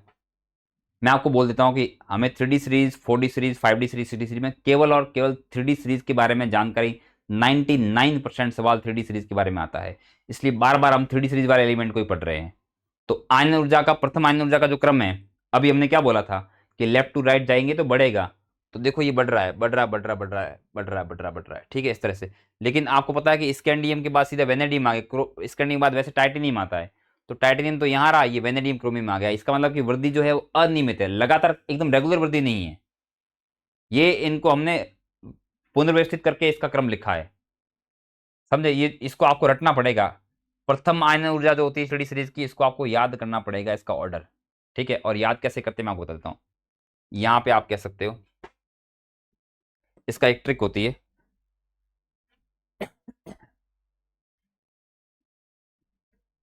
इसको आप कह सकते हो इन दोनों को मिलाकर, ये तो जुगाड़ होता है बेटा, ट्रिक ऐसे खास काम की होती नहीं है।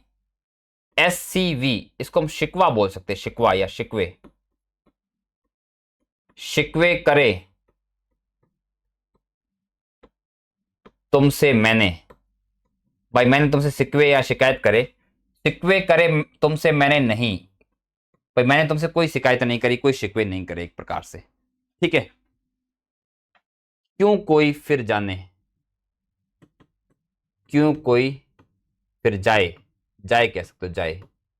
भाई मुझे तुमसे कोई शिकायतें नहीं थी, कोई तुमसे कोई गिला नहीं, कोई शिकवा नहीं, फिर तुम क्यों चले गए, ठीक है। शिकवे करे तुमसे मैंने नहीं, क्यों कोई फिर जाए, ये आपको रटना पड़ेगा। प्रथम आयन ऊर्जा का जो क्रम होगा रटना पड़ेगा।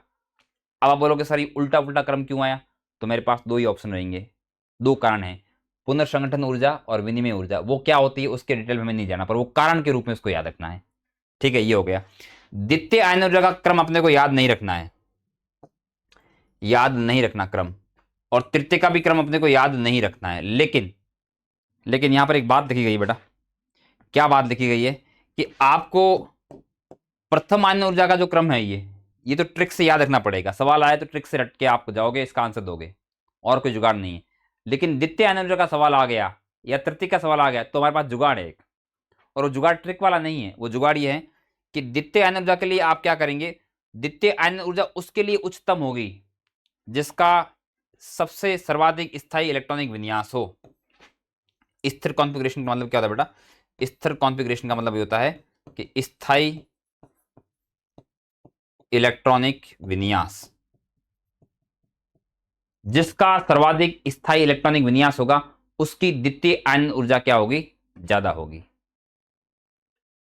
ठीक है। ये अपना पास में हो जाएगा।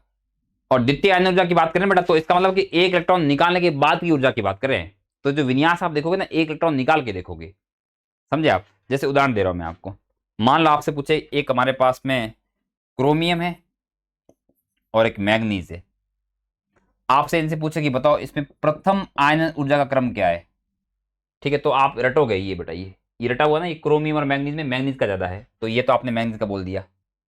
ये कहां से उत्तर लिया आपने, ट्रिक से उत्तर लिया। लेकिन सवाल पूछ ले कि क्रोमियम, ये तो बेटा आई, जब आई लिखा जाए ना तो आई अपने आप वन ही होती है। जब ऐसा पूछे नहीं ना कि ये कौन सी आयन एंथैल्पी है, प्रथम है द्वितीय, तो अपने को वन ही माननी होती, तो ये आई वन का ऑर्डर हो गया। लेकिन अगर आपसे पूछे क्रोमियम और मैग्नीज की द्वितीय आयन ऊर्जा का क्रम क्या रहेगा, अब आप क्या करेंगे।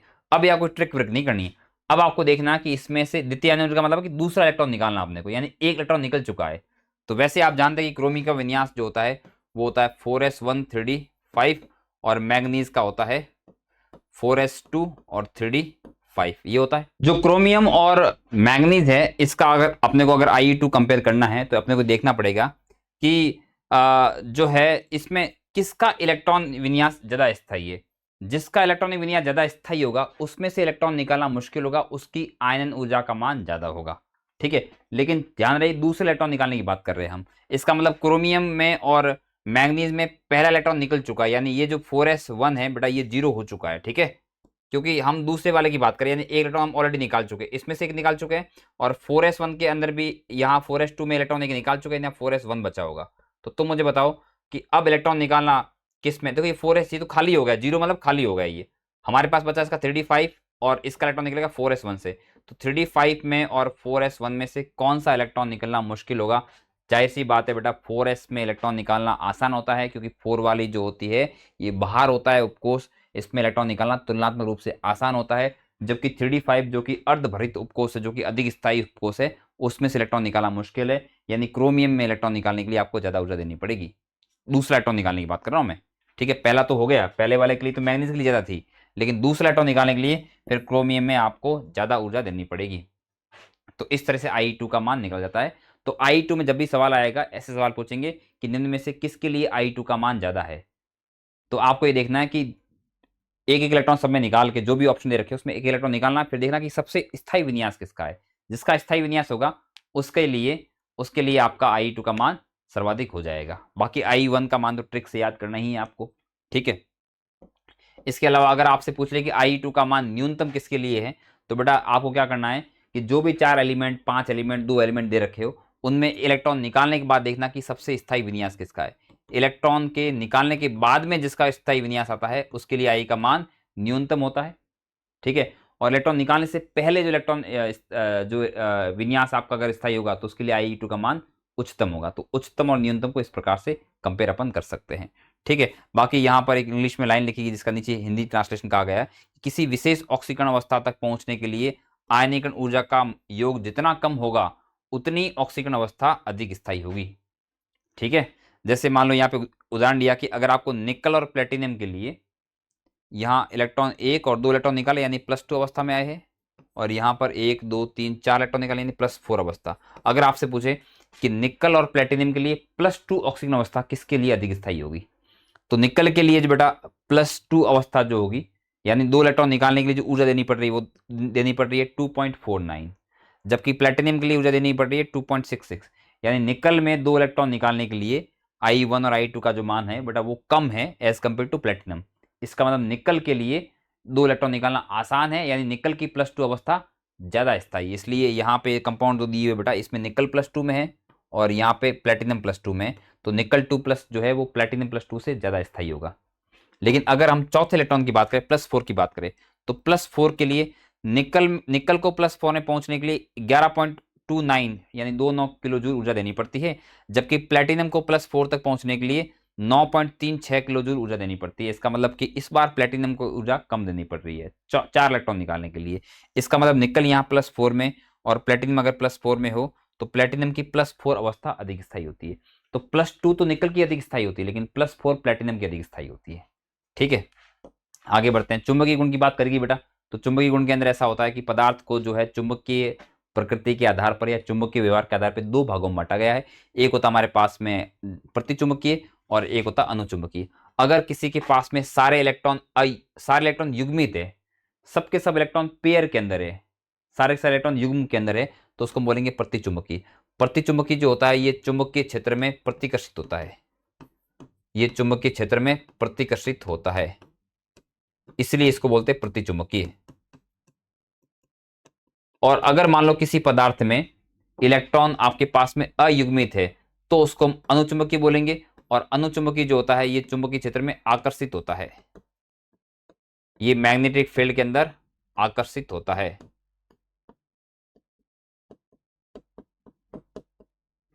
ये इनके अंदर भेद होता है बेटा। और ये जो आपके प्रतिचुंबकीय होते हैं उनका चुंबकीय आघूर्ण जो होता है वो शून्य होता है। जैसे हमारे पास में NaCl है, H2 है, जिंक 2+ है, ये सब प्रतिचुंबकीयों के उदाहरण हैं। अच्छा, प्रतिचुंबकीय अनुचुंबकीय पहचानने का बहुत सिंपल तरीका है। आप अब जैसे मान लो NaCl बेटा, तो Na के अंदर एक तो Na+ है और Cl- है, तो Na के पास में इलेक्ट्रॉन 2 और 8 सारे के सारे इलेक्ट्रॉन युग्म के अंदर है, और क्लोराइड के पास भी 2 8 और 8 इसमें भी सारे इलेक्ट्रॉन युग्मित है। तो कोई भी इलेक्ट्रॉन अयुग्मित नहीं है, इसलिए ये कैसा बेटा प्रतिचुंबकीय है। ऐसे कैसे आप पानी देख लो, जिंक 2+ देख लो, सबके सब इलेक्ट्रॉन इसके अंदर युग्मित रहने वाले हैं, इसलिए सारे के सारे प्रतिचुंबकीय। लेकिन आप यहां पे आओगे बेटा, जैसे कॉपर 2+ की बात करोगे तो कॉपर 2+ का विन्यास क्या होता है? कॉपर 2+ का विन्यास होता है 4s0 3d9, ठीक है, 4s0 और 3d9। तो 3d अगर 9 देखोगे आप तो 9 इलेक्ट्रॉन 3d के अंदर है, तो 3d के अंदर 5 उपकोष होते हैं। 9 इलेक्ट्रॉन बढ़ने का अपने को 1 2 3 4 5 6 7 8 और 9। जब आप 9 इलेक्ट्रॉन भर लेंगे तो आप पाएंगे कि एक इलेक्ट्रॉन इसके अंदर अयुग्मित पड़ा है, इसीलिए तो ये अनुचुंबकीय है।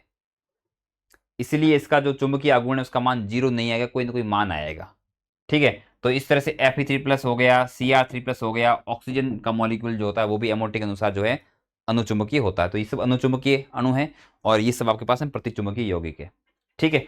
तो ये अनुचुंबकीय प्रतिचुंबकीय हो गया। और आपको यहाँ पे बताया गया कि चुंबक तो क्यों उत्पन्न होता है, पदार्थ चुंबकत्व क्यों रखते हैं? तो चुंबकत्व के दो कारण होते हैं। आपको पता होगा कि किसी भी पदार्थ में इलेक्ट्रॉन तो होंगे ही होंगे, ऐसा दुनिया में कोई पदार्थ ही नहीं जहाँ इलेक्ट्रॉन नहीं होते हैं। किसी उसमें इलेक्ट्रॉन तो होंगे होंगे, 1 हो, 2 हो, 4 हो, 50 हो, कितने भी हो। तो इलेक्ट्रॉन जो होते हैं बेटा, वो नाभिक के चारों तरफ चक्कर लगाते हैं। वो चक्कर दो तरह से लगाते हैं। एक तो इलेक्ट्रॉन क्या करता, अपने ही अक्ष के ऊपर घूमता है, अपने ही अक्ष के ऊपर घूमता है, उसको बोलते हैं अक्षीय गति बोलते हैं। ठीक है, मतलब अक्षीय, अपने अक्ष के ऊपर घूमता, अक्षीय गति। और एक वो अपनी कक्षा में घूमता है, ऐसे घूम रहा है, घूमता, चक्कर लगाता है, उसको बोलते हैं कक्षीय गति।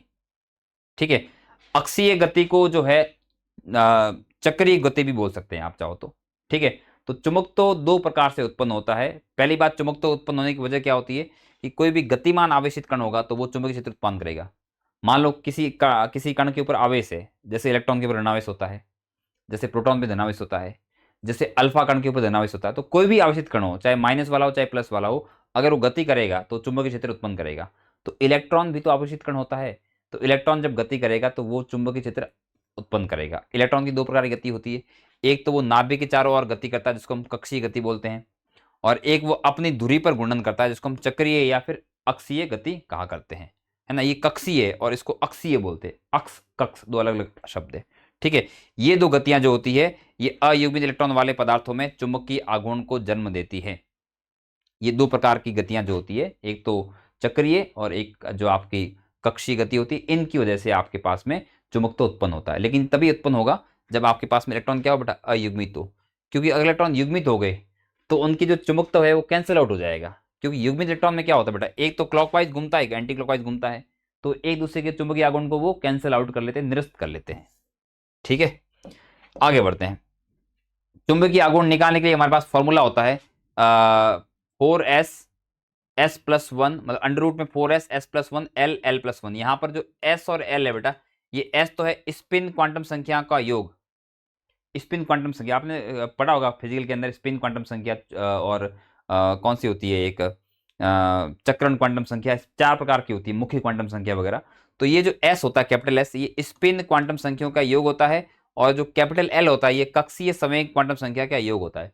लेकिन ये फॉर्मूला हमारे किसी काम का नहीं है। बस हमारे काम का फॉर्मूला कौन सा है, हम जो पढ़ने वाले डी ब्लॉक वाले एलिमेंट, डी ब्लॉक वाले एलिमेंट के लिए जो L का मान होता है वो लगभग 0 हो जाता है। 3D श्रृंखला के तत्वों के लिए कक्षीय कोणीय गति के प्रभावी ढंग से नगण्य माना जाता है, इसलिए इनके लिए L का मान 0 होता है। इसलिए इनके पास में जो फॉर्मूला है बेटा, अगर हम यहाँ पर ये पीछे जो मैंने फॉर्मूला बताया, इसमें अगर मैं L का मान 0 कर लूँ तो ये पूरा का पूरा फैक्टर यहाँ से हट जाएगा, केवल इतना वाला भाग बचेगा 4s s+1।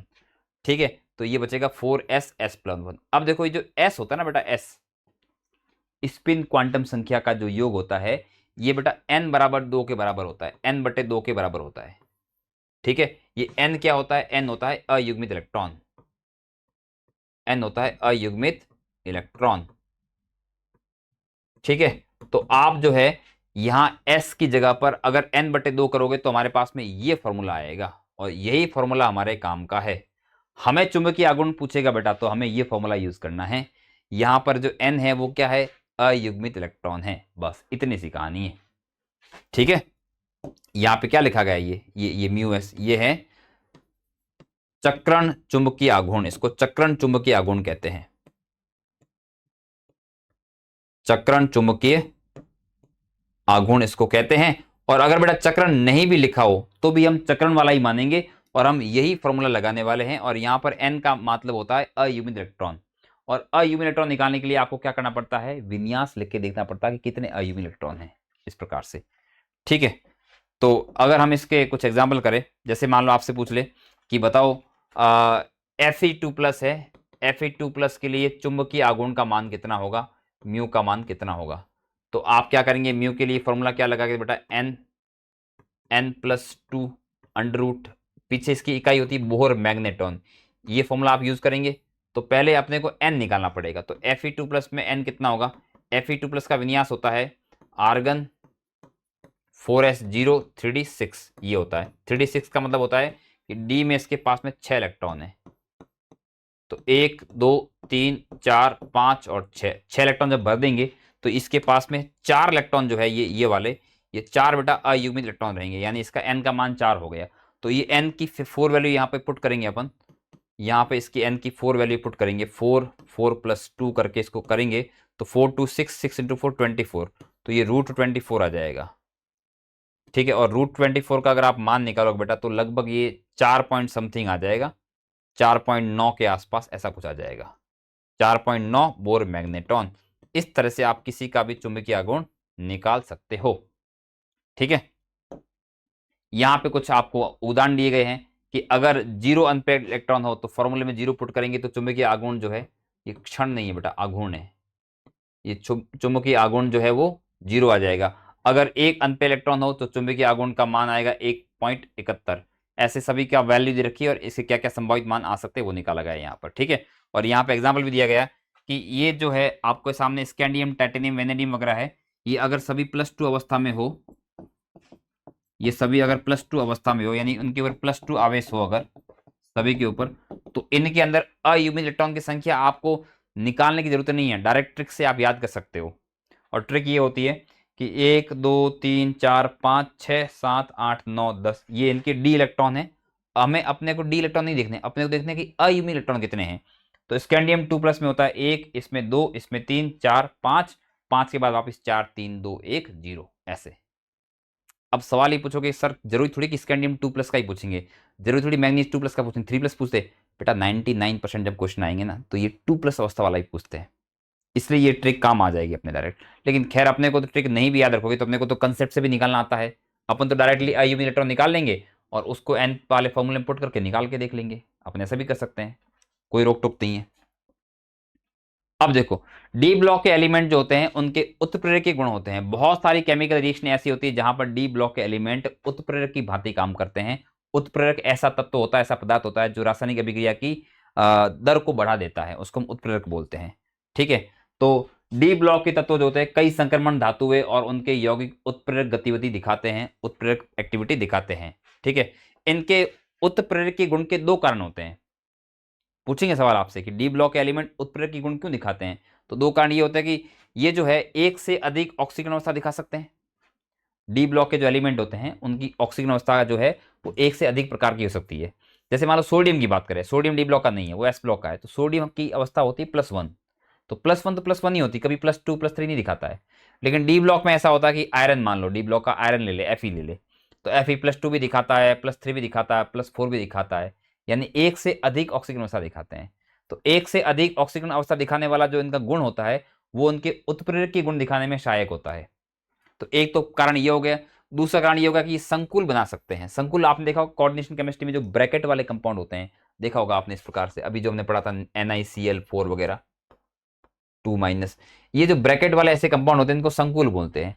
तो जो आपके डी ब्लॉक एलिमेंट होते हैं वो संकुल बना सकते हैं और उनकी एक से अधिक ऑक्सीजन अवस्थाएं होती है। इन 2 कारणों की वजह से ये उत्प्रेरकीय गुण रखते हैं। मैंने आपके सामने एक एग्जांपल रखा है कि अगर हम इथीन ले लेते हैं, मान लो इथीन लेते हैं, इथीन एक आपका एल्कीन होता है, ऑर्गेनिक केमिस्ट्री की रिएक्शन बता रहा हूं मैं आपको। अगर हम इथीन ले, इथीन की अभिक्रिया निकल, प्लेटिनम, पैलेडियम के साथ H2 की प्रेजेंस में करवाए तो बेटा इथेन बन जाता है। तो इस अभिक्रिया को बोलते हैं उत्प्रेरकीय हाइड्रोजनीकरण। तो यहाँ पे इस अभिक्रिया को दिखाने का एकमात्र मकसद यही कि आप जाने कि निकल, प्लेटिनम, पैलेडियम यहाँ पे उत्प्रेरक की तरह कार्य करते हैं इस अभिक्रिया में। अगर हम इथीन की अभिक्रिया रोडियम ट्राइफॉस्फीन क्लोरीन के साथ में करवाए, है ना, यहाँ पे 3 लगा होता है H2 की प्रेजेंस में, तो भी इथेन बन जाता है। तो ये जो आपके सामने कैटलिस्ट दिखाई पड़ रहा है ना, इसको विल्किंसन कैटलिस्ट बोलते हैं। तो आपसे सवाल पूछेंगे कि विल्किंसन कैटलिस्ट का फॉर्मूला क्या होता है, आप बताएंगे इसका फॉर्मूला ये होता है। पूछेंगे विल्किंसन कैटलिस्ट में कौन केंद्रीय परमाणु होता है, आप बोलेंगे रोडियम होता है। ठीक है, इसके अलावा इथीन की अभिक्रिया ऑक्सीजन के साथ करवाते हैं तो उस समय उत्प्रेरक लेते हैं पैलेडियम क्लोराइड और कॉपर क्लोराइड, इसको वाकर प्रक्रम बोलते हैं। तो वाकर प्रक्रम के अंदर भी आपके पास में डी ब्लॉक के तत्व जो है वो उत्प्रेरक के रूप में काम में आते हैं। विल्किंसन उत्प्रेरक है, उसके अंदर भी डी ब्लॉक का एलिमेंट है। निकल, प्लेटिनम, पैलेडियम में ये भी डी ब्लॉक के उत्प्रेरक है। ठीक है, इसके अलावा इथीन की अभिक्रिया अगर हम कार्बन मोनोऑक्साइड और H2 के साथ करवाए तो इसमें जो उत्प्रेरक लेते हैं बेटा वो भी डी ब्लॉक का होता है, कोबाल्ट उत्प्रेरक होता है, CO8, ये तो कोबाल्ट है और ये कार्बन मोनोऑक्साइड है, तो यहाँ पर भी अपना कोबाल्ट यूज कर जाता है। तो मेरे कहने का मतलब है कि ये इथीन की इतनी सारी अभिक्रियाओं हैं, इन सभी अभिक्रियाओं में डी ब्लॉक के उत्प्रेरक लिए गए हैं। नीचे नीचे देखो, अगर इथीन की अभिक्रिया हम करवाए टाइटेनियम टेट्राक्लोराइड और एल्यूमिनियम ट्राइथाइल के साथ में तो इससे पॉलीथीन बन जाता है और इसमें इस उत्प्रेरक का नाम होता है जिगलर नाटा कैटलिस्ट। तो जिगलर नाटा कैटलिस्ट में भी आप देख सकते हो डी ब्लॉक का एलिमेंट ये पड़ा। तो डी ब्लॉक के एलिमेंट तो कहीं ना कहीं खूब सारी जगहों पे उत्प्रेरक के रूप में काम में आते हैं। आगे बढ़ते हैं, और भी अभिक्रिया दे रखी है। ये वही अभिक्रिया, ये एक्चुअली अभिक्रिया मैंने छांटी है। ये पूरी एनसीईआरटी 11 12 की जितने भी पार्ट है 1 2 3 4 जो भी पार्ट है आपके, 2 पार्ट 11 के 2 पार्ट 12 के, तो उसमें जो जो भी कैटलिस्ट वाली रिएक्शन है मैंने सारी इकट्ठा करके एक जगह डाल दी है, ताकि आपको अलग अलग चैप्टर नहीं पढ़ने पड़े, एक जगह सारे कैटलिस्ट आ गए। तो देखो इथाइन की अभिक्रिया लाल तप्त लोहे की ट्यूब से करवाते हैं 873 केल्विन तापमान पे, तो बेंजीन बनता है। ये ऑर्गेनिक केमिस्ट्री की रिएक्शन है। तो यहाँ पे बेटा उत्प्रेरक कौन है? लोहा है। और यहाँ पे उत्प्रेरक कौन है? निकल है। ये हाबर प्रक्रम होता है, उसमें उत्प्रेरक कौन होता है? फेरस होता है। ओस्टवाल प्रक्रम में उत्प्रेरक कौन? प्लेटिनम। ये सारी प्रक्रिया लिखी गई है, रिएक्शन लिखी गई है, तो ये उन सब के अंदर उत्प्रेरक हुआ करते हैं। ठीक है। इसके अलावा आपके जो डी ब्लॉक के तत्व होते हैं उनकी संकुल बनाने की प्रवृत्ति होती है, वो जो है कोऑर्डिनेशन कॉम्प्लेक्स बनाते हैं। जो उपसंयोजक यौगिक आप पढ़ने वाला अगला चैप्टर, उसके अंदर जो ब्रैकेट वाले जो कंपाउंड होते हैं उसमें आप देखना कि जो केंद्रीय परमाणु होता है वो डी ब्लॉक का होता है मोस्टली। तो डी ब्लॉक के एलिमेंट में ऐसे क्या खास बात होती है कि वो संकुल बनाते हैं? तो खास बातें बेटा होती है इसके अंदर, दो खास बातें होती है, 2 3 खास बातें होती है। एक तो इनका छोटा आकार, एक इनकी उच्च आयनिक आवेश, इनके ऊपर धनावेश की मात्रा बड़ी ज्यादा होती है डी ब्लॉक वाले एलिमेंट के ऊपर, और इनके पास में डी कक्षाओं की उपलब्धता, इनके पास में रिक्त डी कक्षा उपस्थित होते हैं। तो इन 3 कारणों की वजह से डी ब्लॉक के एलिमेंट यानी कि संक्रमण धातु जो है वो बड़ी संख्या में संकुल बनाती है, भारी मात्रा में संकुल बनाए जाते हैं। ठीक है। उदाहरण है संकुल के FeCN6 3- CuNH3 4 2+, PtCl4 2-, ये सब आपके पास संकुल दिखाई पड़ रहे बेटा, ये संकुल यौगिक है। इनको हम संकुल यौगिक बोलते हैं, या इनको बोलते हैं समन्वय यौगिक, या इनको बोलते हैं कोऑर्डिनेशन यौगिक। इन सभी के अंदर जो केंद्रीय परमाणु है Fe हो गया डी ब्लॉक का, कॉपर हो गया डी ब्लॉक का, प्लेटिनम हो गया डी ब्लॉक का, तो डी ब्लॉक वाले जनरली इस तरह के कंपाउंड बनाते हैं। ठीक है। बाकी डी ब्लॉक वाले तत्व जो होते हैं बेटा, ये मिश्र धातु का निर्माण करते हैं। मिश्र धातु मतलब एक से अधिक धातुओं को जब मिलान करते हैं, जब उनका समांगी मिश्रण बनाते हैं तो उसको मिश्र धातु बोलते हैं। जैसे ये स्टील होता है, ये मिश्र धातु होता है, और ये पीतल मिश्र धातु है, ये कांसा जो होता है कांस्य, ये भी मिश्र धातु है। इसमें भी एक से अधिक धातु उपस्थित होते हैं। तो धात्विक त्रिज्या में 15% या कम अंतर रखने वाले परमाणुओं द्वारा निर्मित समरूप ठोस विलयन जो है वो मिश्र धातु कहलाते हैं। ये कठोर होते हैं और उच्च गलनांक रखते हैं। देखो मिश्र धातु बनने के लिए जो आप धातु मिला रहे हो ना, उनकी त्रिज्या जो है वो लगभग आसपास की होनी चाहिए, उसमें 15% तक अंतर चलेगा। 15% से कम अंतर होगा तो ही उनको मिलाओगे तो मिश्र धातु बनेगी, नहीं तो नहीं मिलने वाली। तो मिश्र धातु की भी खासियत होती है कि हर अरे गहरे एलिमेंट को आप मिलाओगे तो मिश्र धातु नहीं बनेगी। जो भी धातु आप मिला रहे हो उनकी परमाणु त्रिज्या जो होती है या आयनिक त्रिज्या जो होती है उसमें अंतर जो है वो 15% या उससे कम अंतर होना चाहिए, तब वो मिश्र धातु बनेगी। और सारी मिश्र धातु जो होती है वो ठोस और कठोर होती है, उच्च गलनांक होता है। कुछ मिश्र धातु का उदाहरण भी दे रखा है। ठीक है। जैसे ब्रास मतलब पीतल, पीतल एक मिश्र धातु है, किसकी बनी होती है? कॉपर और जिंक की बनी होती है। ब्रॉन्ज जो होता है बेटा कांस्य, या जो अपनी बैल होती है ना, बैल जो घंटी बजाने के लिए होती है स्कूलों कॉलेजों के अंदर, उसके वो भी आपकी इसके बनी होती है, कॉपर और टिन से बनी होती है। तो कांस्य हो गया, या जो बेल मेटल होते हैं वो कॉपर और टिन को से बनते हैं। गन मेटल बना होता है कॉपर जिंक और टिन का। शोल्डर जो होती है, शोल्डरिंग करते हैं, आपने देखा मोबाइल वगैरह की जो रिपेयरिंग करते हैं तो वो ऐसे कुछ चिपकाते हैं उसके ऊपर, ऐसे स्पार्किंग करवाते हैं, तो वो कंपाउंड जो होता है वो मिश्र धातु होती है टिन और लेड की। बाकी जर्मन सिल्वर जो होती है उसमें कॉपर जिंक और निकल होता है। स्टील जो होता है बेटा, स्टील बना होता है लोहे का और कार्बन का। और एक जंग रोधी स्टील होता है जिसको हम बोलते हैं स्टेनलेस स्टील, उसमें लोहे क्रोमियम, लोहा होता है, क्रोमियम होता है, निकल होता है, मैग्नीज होता है, कार्बन होता है। तो आपसे पूछ सकते हैं कि भैया तांबा जो है या सॉरी पीतल जो है उसमें कौन कौन से धातु उपस्थित होते हैं, या बोलेंगे कि जंग रोधी स्टील में कौन कौन से धातु उपस्थित होते हैं। तो ये सब एनसीईआरटी वाले एग्जाम्पल है, आपको याद रखने पड़ेंगे कि इसमें इस मिश्र धातु में ये वाला तत्व उपस्थित होता है। ठीक है। इसके बाद अगले हैं हमारे पास में कि रंगीन आयनों का निर्माण। कई सारे संक्रमण तत्व जो होते हैं, संक्रमण तत्व मतलब डी ब्लॉक वाले तत्व, जिंक कैडमियम मरकरी को छोड़ के बाकी डी ब्लॉक वाले तत्व को हम संक्रमण तत्व बोलते हैं। तो कई सारे संक्रमण तत्व जो होते हैं उनके यौगिक विभिन्न प्रकार के रंग दिखाते हैं। कई सारे डी ब्लॉक के एलिमेंट या उनके कंपाउंड जो होते हैं वो कलरफुल होते हैं, रंग दिखाते हैं। रंग दिखाने के 2 कारण होते हैं, या तो उनके अंदर होता है डी संक्रमण, यानी इलेक्ट्रॉन जो होते हैं डी उपकोष से डी उपकोष में ऊपर नीचे आते जाते रहते हैं, उसको बोलते हैं डी संक्रमण। अब आप बोलोगे सर डी से डी में कैसे जाएंगे, जबकि डी वाले जो कक्षक होते हैं उनकी ऊर्जा तो बराबर होती है। तो एक समान ऊर्जा वाले कक्षाओं में इलेक्ट्रॉन का आना जाना कैसे होगा? एक्चुअल में आप आगे जाके पढ़ेंगे, CFT सिद्धांत आएगा, उसमें आप पढ़ेंगे कि डी उपकोष के जो 5 कक्षक होते हैं उनका विपाटन हो जाता है, वो विघटित होकर T2G और EG में कन्वर्ट हो जाते हैं। ठीक है, आगे चैप्टर में पढ़ेंगे T2G EG में, तो वो T2G भी डी उपकोष ही होता है, EG भी डी उपकोष होता है। तो EG से T2G, T2G से EG, ऐसे इलेक्ट्रॉन का आना जाना होगा, उसी को हम बोलते हैं DD संक्रमण। उसकी वजह से ये कंपाउंड जो है, ये वाला कंपाउंड क्रोमियम वाला, ये बैंगनी दिखाई पड़ता है, ये कॉपर वाला कंपाउंड नीला दिखाई पड़ता है। लेकिन हर किसी के अंदर DD संक्रमण नहीं होता है। कुछ ऐसे एलिमेंट होते हैं जिनमें अयुग्मित इलेक्ट्रॉन होते ही नहीं है, DD संक्रमण की संभावना नहीं होती, फिर भी वो रंगीन होते हैं। तो उसका कारण होता है आवेश स्थानांतरण। ठीक है, ये चार्ज मतलब आवेश स्थानांतरण। तो आवेश स्थानांतरण की वजह से भी कई सारे कंपाउंड रंगीन होते हैं, जैसे कि पोटेशियम डाइक्रोमेट नारंगी रंग का होता है, पोटेशियम परमानेंट गहरा बैंगनी रंग का होता है। इन दोनों कंपाउंड के जो रंग होते हैं उसका कारण DD संक्रमण नहीं होता है, बल्कि आवेश स्थानांतरण होता है। आवेश स्थानांतरण को हम बहुत बड़ी क्लासों में पढ़ते हैं, ग्रेजुएशन MSc BSc में पढ़ते हैं। तो यहाँ तुम्हें ये आवेश स्थानांतरण क्या होता है इसको याद रखने की जरूरत नहीं है। हाँ, आवेश स्थानांतरण को आप तुम शॉर्ट में इसको जो है LMCT भी कहा जाता है। LMCT होता है ligand to metal charge transfer. Ligand to, एक MLCT भी होता है, एक LMCT भी होता है, पर उसमें तुम झंझट में नहीं पढ़ना आपको। ये जमले में पढ़ोगे तो बेटा ये सीख नहीं पाओगे। बस तुम्हें याद रखना कि रंग होने का एक कारण तो DD संक्रमण होता है और एक होता है आवेश स्थानांतरण, जिसको हम LMCT भी कहते हैं। ठीक है, आगे बढ़ते हैं। अंतराकाशी यौगिक का निर्माण। डी ब्लॉक के जो धातु होते हैं, मैंगनीज हो गया, लोहा हो गया, निकल हो गया, प्लेटिनम हो गया, इनके परमाणुओं के बीच में थोड़ी थोड़ी खाली जगह होती है। जैसे दांतों के बीच में खाली जगह होती है ना बेटा, तो खाना खाते समय कुछ छोटे छोटे भोजन के कण फंस जाते हैं दांतों के अंदर। तो ऐसे इनके बीच के, इनके परमाणुओं के बीच में जो खाली जगह होती है, जो अंतराकाश होते हैं, जो बीच में स्थान होते हैं खाली, उनके अंदर छोटे छोटे परमाणु फंस जाते हैं।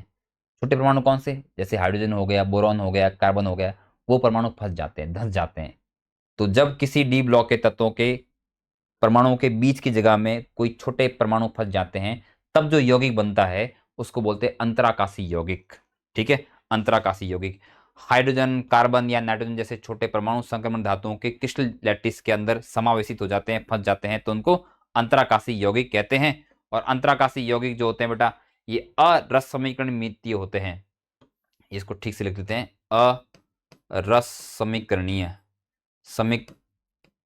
अरस समीकरणीय करणीय कह सकते हो आप। यानी इनका फॉर्मूला फिक्स नहीं होता है। एक कंपाउंड होता है रस समीकरणीय, एक होता है अरस समीकरणीय, जिसका फॉर्मूला फिक्स है। जैसे NaCl, तो NaCl का फॉर्मूला NaCl ही होता है, फिक्स फॉर्मूला है, तो वो रस समीकरणीय कंपाउंड है। लेकिन ये जो अंतराकाशी कंपाउंड होते हैं, इनका फॉर्मूला फिक्स नहीं होता है, इसलिए इनको अरस समीकरणीय बोलते हैं।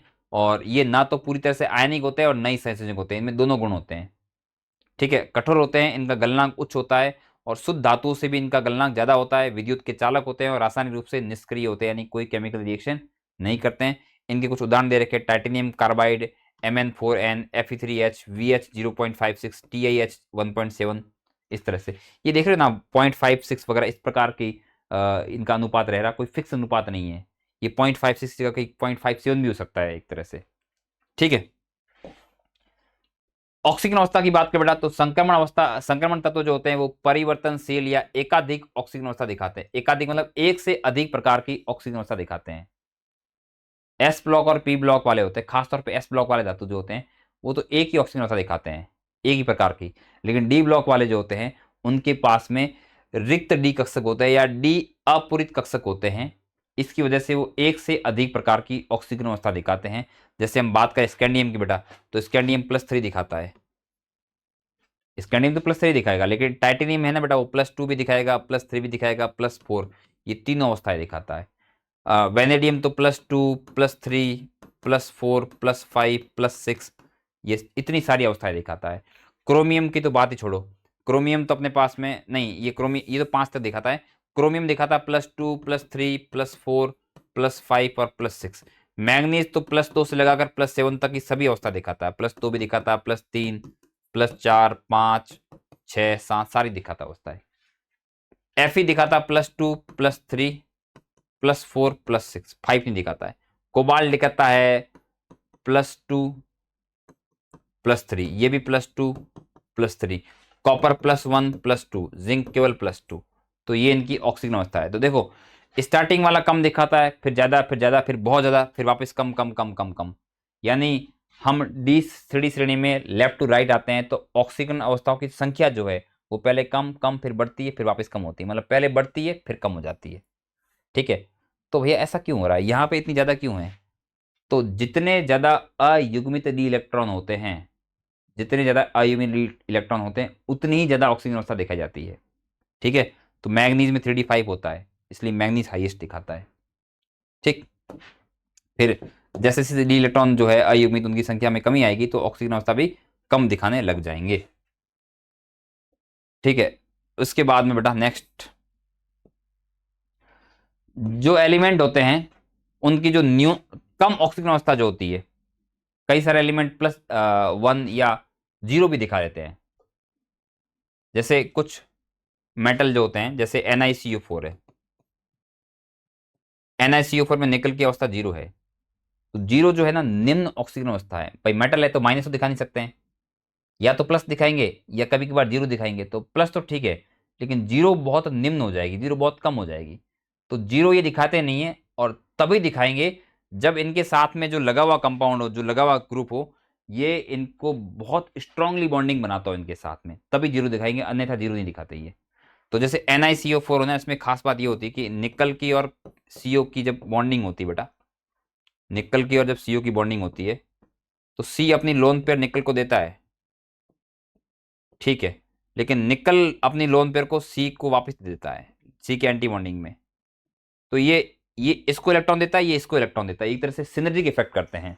जैसे तुम लोग बायो में पढ़ते हो ना कि एल्गी और फंजाई मिलके लाइकन बनाते हैं, एल्गी फंजाई को हेल्प करती है, फंजाई एल्गाई को हेल्प करती है। इस तरह से यहाँ पर जो बन रहा है बेटा इसके अंदर, इसमें कार्बन मोनोऑक्साइड अपनी लोन पेयर देगी निकल के खाली ऑर्बिटल के अंदर, और निकल के पास में जो लोन पेयर होगी वो कार्बन मोनोऑक्साइड की जो pi star anti bonding orbital खाली होती है उसमें इलेक्ट्रॉन देंगे। तो इस तरह से एक दूसरे की सहायता करते हैं, तब जाके निकल 0 अवस्था में स्थायी रह पाता है। अगर ये सब नहीं होता तो निकल 0 अवस्था में स्थायी नहीं रह पाता। तो यहाँ पर यही बात लिखी गई है कि ये जो धातु होते हैं इनकी जो शून्य ऑक्सीजन अवस्था होती है या जो निम्न ऑक्सीजन अवस्था होती है वो तभी स्थायी हो पाती है जब इस प्रकार की कोई बॉन्डिंग हो। ठीक है, संक्रमण धातु के लिए निम्न ऑक्सीजन अवस्थाएं अस्थिर होती है, यानी स्थायी नहीं होती है, और इन्हें केवल मजबूत आबंधन प्रभाव से, जैसे कि सक्रियात्मक प्रभाव, ये एक दूसरे को सहायता करने वाला प्रभाव जो होता है ना उसको सक्रियात्मक प्रभाव कहते हैं, सिनर्जिक बॉन्डिंग कहते हैं। तो इनको सक्रियात्मक प्रभाव द्वारा ही कायम रखा जा सकता है, यानी लिगेंड पाई स्वीकर्ता चरित्र को सिग्मा बॉन्डिंग में जोड़ने में थोड़ी लैंग्वेज थोड़ी डिफिकल्ट हो रखी है यहाँ पर। मेरे कहने का मतलब यहाँ पर ये है कि ये जो है इसको इलेक्ट्रॉन देगा और ये इसको इलेक्ट्रॉन देगा, सिनर्जिक बॉन्डिंग बोलते हैं इसको बेटा। ठीक है, संक्रमण तत्वों की न्यून ऑक्सीजन अवस्था को धातु कार्बोनिल में सक्रियात्मक बंधन द्वारा स्थायीकरण होता है, जबकि उच्च ऑक्सीजन अवस्था को फ्लोराइड या ऑक्सीजन द्वारा स्थायी होती है। ठीक है, इसका मीनिंग ये होता है, जैसे मान लो हम एग्जाम्पल के तौर पे मान लो एग्जाम्पल के तौर पर निकल ले ले। ठीक है, अभी हमने पीछे एग्जाम्पल दिया था उसी का कोई एग्जाम्पल ले लेते हैं, Fe का ले लेते हैं, FeCO5। तो FeCO5 में Fe 0 में है, तो 0 में कब स्थायी होगा, जब इसके साथ में क्या आ गया, CO आ गया। CO मतलब कार्बन मोनोऑक्साइड आ गया, तो इसको हम बोलते हैं कार्बोनिल कंपाउंड, कार्बोनिल कंपाउंड। तो ये स्थायी होता है। लेकिन अगर Fe को हाईएस्ट में आना है, जैसे Fe को +6 में आना है या +4 में आना है, तो बेटा इसके साथ में जो +4 और +6 वाली जो इसकी अवस्था होती है, +4 और +6 वाली अवस्था जो होती है, जो इसकी उच्च ऑक्सीजन अवस्था होती है, ये तभी आ पाएगी जब इसके साथ में या तो ऑक्सीजन लगा हो या फ्लोरीन लगा हो, या तो ऑक्सीजन या फ्लोरीन लगा हो, तभी ये +4 और +6 में आ पाएगा। क्योंकि निम्न ऑक्सीजन अवस्था को तो है कार्बोनिल जो यौगिक होते हैं, मतलब CO जो होता है वो सिनेटिक बॉन्डिंग से स्थायी करता है, लेकिन जो उच्च ऑक्सीजन अवस्था होती है उसके लिए फ्लोरीन या ऑक्सीजन जैसा हाई इलेक्ट्रोनेगेटिव एटम होना चाहिए। क्योंकि आप उदाहरण के तौर पर देखिए, जैसे मान लो मैं आपको एग्जाम्पल देता हूँ, Cr की बात करता हूँ, क्रोमियम CrO3 की बात करें, CrO3 में क्रोमियम किस में +6 में प्रेजेंट है। तो भैया क्रोमियम में +6 का मतलब है कि 6 इलेक्ट्रॉन निकालने के लिए कोई हल्का फुल्का एलिमेंट काम नहीं आएगा, बहुत हाई इलेक्ट्रोनेगेटिव एलिमेंट होते हैं ऑक्सीजन और फ्लोरीन, वैसे वही काम आने वाले हैं। इसलिए क्रोमियम +6 में होगा तो यहाँ पर ऑक्सीजन होना चाहिए। कभी तुम यहाँ गलती से सल्फर मत लगा देना, सल्फर लगाओगे तो सल्फर ये काम नहीं कर सकता, सल्फर क्रोमियम में से 6 इलेक्ट्रॉन नहीं निकाल सकता है। निकालना नहीं मतलब 6 +6 लाना का मतलब है कि शेयरिंग वेरिंग करके +6 अवस्था में ला रहा है इसको। तो ये काम जो है कोई हाई इलेक्ट्रोनेगेटिव एटम ही कर सकते हैं, और हाई इलेक्ट्रोनेगेटिव एटम कौन कौन कर सकते हैं, या तो फ्लोरीन करेगा या ऑक्सीजन करेगा, दैट्स इट। ठीक, आगे हमारे पास में है एक बात कहेगी कि कॉपर CuI2 जो होता है ये अस्तित्व नहीं रखता है। डज नॉट एग्जिस्ट का मतलब होता है कि अस्तित्व नहीं रखता है। ये कोई एनसीईआरटी के पॉइंट है बेटा। सवाल पूछ सकते हैं आपसे कि CuI2 अस्तित्व क्यों नहीं रखता है। तो CuI2 के अंदर CO तो है +2 में और I है -1 के अंदर, तो इनकी आपस में बनती नहीं है। CO2+ की और I- की आपस में बनती नहीं मतलब क्या होता है कि जो CO2+ होता है बेटा, ये I- को ऑक्सीकृत करके I2 बना लेता है। देखो ये जो CuI2 है एक्चुअल में ऐसा होता है, ये CO तो होता है +2 में और I होता है -1 में। तो ये इस तरह से होना चाहिए था, लेकिन ये आपस में एक दूसरे के साथ में रह नहीं पाते। ये copper 2+ क्या करता है, इस I- को ऑक्सीकृत करके I2 में कन्वर्ट कर लेता है, तो ये कंपाउंड एग्जिस्ट नहीं करता है। ठीक है, ये देखो copper 2+ जो है I- को जो है, ये माइनस यहां लिखा गया ऊपर आएगा, ये I- को I2 में ऑक्सीकृत कर रहा है। ये Cu2I2 बन रहा है और I2 में ये उसका ऑक्सीकरण हो गया। ठीक है, और copper+1 जो होता है ये जलीय विलयन के अंदर विसमानुपातन दिखाता है। ये जो लिखा गया ना डिस्प्रोपोर्शनेट, इसका मतलब है कि विसमानुपातन दिखाता है। यानी अगर आपने copper+ को पानी में डाल दिया तो copper+ जो है बेटा, एक बार तो बदलेगा कॉपर के अंदर और एक बार बदलेगा copper 2+ के अंदर। तो देखो ये +1 से 0 में जाना क्या कहलाएगा, अपचयन, और +1 से +2 में जाना क्या कहलाएगा, ऑक्सीकरण। तो इसी का ऑक्सीकरण हो रहा है, इसी का अपचयन हो रहा है। जब एक ही प्रजाति का ऑक्सीकरण अपचयन होता है उसको बोलते हैं विसमानुपातन। तो जो copper+ होता है जिसको हम क्यूप्रस बोलते हैं, ये क्यूप्रस पानी के अंदर कॉपर में और क्यूप्रिक में कन्वर्ट हो जाता है, यानी इसका ऑक्सीकरण भी होता है अपचयन भी होता है। इसको हम असमानुपातन दिखाते हैं। ऐसा इसलिए होता है, इसका होने का कारण ये होता है कि copper+ जो है वो copper 2+ में अधिक स्थायी होता है, क्योंकि copper 2+ जो है वो छोटे आकार का होता है, और इसके छोटे आकार का होने की वजह से इसमें बहुत सारे पानी के मॉलिक्यूल इसके आसपास में जाके चिपक जाते हैं, यानी इसका बहुत अधिक जल युजन हो जाता है। तो बहुत उच्च जल युजन के कारण copper 2+ जो होता है वो copper+ की तुलना में अधिक स्थायी होता है, इसलिए ये घटना होती है, इसलिए यह अभिक्रिया होती है। ठीक है, आगे हम इनके ऑक्साइड की बात करेंगे। तो डी ब्लॉक के सभी एलिमेंट जो है खासतौर पे 3D श्रेणी के, वो सारे के सारे एलिमेंट ऑक्साइड का निर्माण करते हैं। सिर्फ क्रोमियम +5 नहीं करता है, मैंगनीज +5 और +6 वाला नहीं करता है, फेरस +4 +6 नहीं करता, कोबाल्ट +4 नहीं करता, निकल 3+ नहीं करता है। इनके अलावा बाकी सारे के सारे जो है ऑक्साइड का निर्माण करते हैं। ठीक है, इनकी जो प्रकृति होती है बेटा ऑक्साइड की, वो या तो अम्लीय होगी या उभयधर्मी होगी या क्षारीय प्रकृति होगी। तो ये सारे धातु होते हैं, तो धातु होंगे तो इनकी प्रकृति कैसे होने वाली बेटा, मोस्टली सारी होने वाली, मोस्टली क्या होगी, क्षारीय प्रकृति के होंगे। लेकिन कुछ कुछ इनके ऑक्साइड जो है वो अम्लीय प्रकृति के भी होते हैं और कुछ उभयधर्मी प्रकृति के होते हैं, और वो अपने को रटने पड़ेंगे। इनकी अम्लीय और उभयधर्मी वाली प्रकृति अपने को याद रखनी पड़ेगी, कौन सा ऑक्साइड जो है वो उभयधर्मी है और कौन सा अम्लीय है। बाकी सारे कैसे हो जाएंगे, क्षारीय हो जाएंगे। तो उभयधर्मी को रटने की ट्रिक है, मैंने पूरी केमिस्ट्री के उभयधर्मी ऑक्साइड एक जगह लिख दिए। बेरिलियम का ऑक्साइड, जिंक का ऑक्साइड, एल्यूमिनियम का ऑक्साइड, एंटीमनी का ऑक्साइड, आर्सेनिक का ऑक्साइड, गैलियम का ऑक्साइड, लेड का ऑक्साइड, टिन के ऑक्साइड, मैग्नीज में +3+4 वाले ऑक्साइड, क्रोमियम में +3+4 वाले ऑक्साइड, और पैनेडी में +5 वाले ऑक्साइड। ये सारे ऑक्साइड अगर होंगे बेटा तो इनके सारे के सारे ये ऑक्साइड उभयधर्मी होते हैं। ये सारे आपके उभयधर्मी ऑक्साइड होते हैं, याद करना पड़ेगा आपको। इसकी ट्रिक क्या है, बे, बी मतलब बे, बेजान अली ने सबसे अच्छा गाया पंजाबी सॉन्ग मन करे वाह। बेजान अली एक किसी का नाम है, कोई सिंगर है, उसने बहुत बढ़िया पंजाबी सॉन्ग गाया, सभी लोग तालियां बजाने लगे, वाह वाह करने लगे। ठीक है, तो ये तो उभयधर्मी हो गए। और क्रोमियम जब +6 में होगा जैसे CrO3 हो गया, या मैंगनीज जब +7 में होगा जैसे Mn2O7 हो गया, ये दो ऐसे अपवाद है जो कि अम्लीय ऑक्साइड होते हैं, और ये एम्फोटेरिक है, उभयधर्मी है। बाकी इनके अलावा कोई और ऑक्साइड आ गया तो अपने आप क्या हो जाएगा, वो मेटल वाला ऑक्साइड होगा तो बेसिक हो जाएगा, नॉन मेटल का होगा तो एसिडिक हो जाएगा। अभी तो मेटल पढ़ रहे हैं इसलिए हम बेसिक कह रहे हैं। ठीक है, ये हो गया। इसके बाद में हमारे पास में कुछ कंपाउंड आते हैं। पोटेशियम डाइक्रोमेट पढ़ना एक हमें, और एक पढ़ना हमें पोटेशियम परमैंगनेट। तो पोटेशियम डाइक्रोमेट की बात करते हैं, K2Cr2O7 पीले रंग का कंपाउंड होता है बेटा। टाइट्रेशन करते हैं अनुमापन, उसमें ये इसका उपयोग होता है। तो इसका निर्माण कैसे करते हैं, आयरन क्रोमाइट नाम का कोई अयस्क होती है, उसमें आप सोडियम कार्बोनेट की रिएक्शन कराते हो तो सोडियम क्रोमेट बनता है। NaCrO जो है उसको सोडियम क्रोमेट बोलते हैं। NO2 होगा बेटा यहाँ पर, Na2CrO4। तो ये सोडियम क्रोमेट जो होता है, ये सोडियम क्रोमेट क्या करता है, अम्लीय माध्यम के अंदर सोडियम डाइक्रोमेट में कन्वर्ट होता है, और सोडियम डाइक्रोमेट की अभिक्रिया पोटेशियम क्लोराइड के साथ कराते हैं तो K2Cr2 बनता है।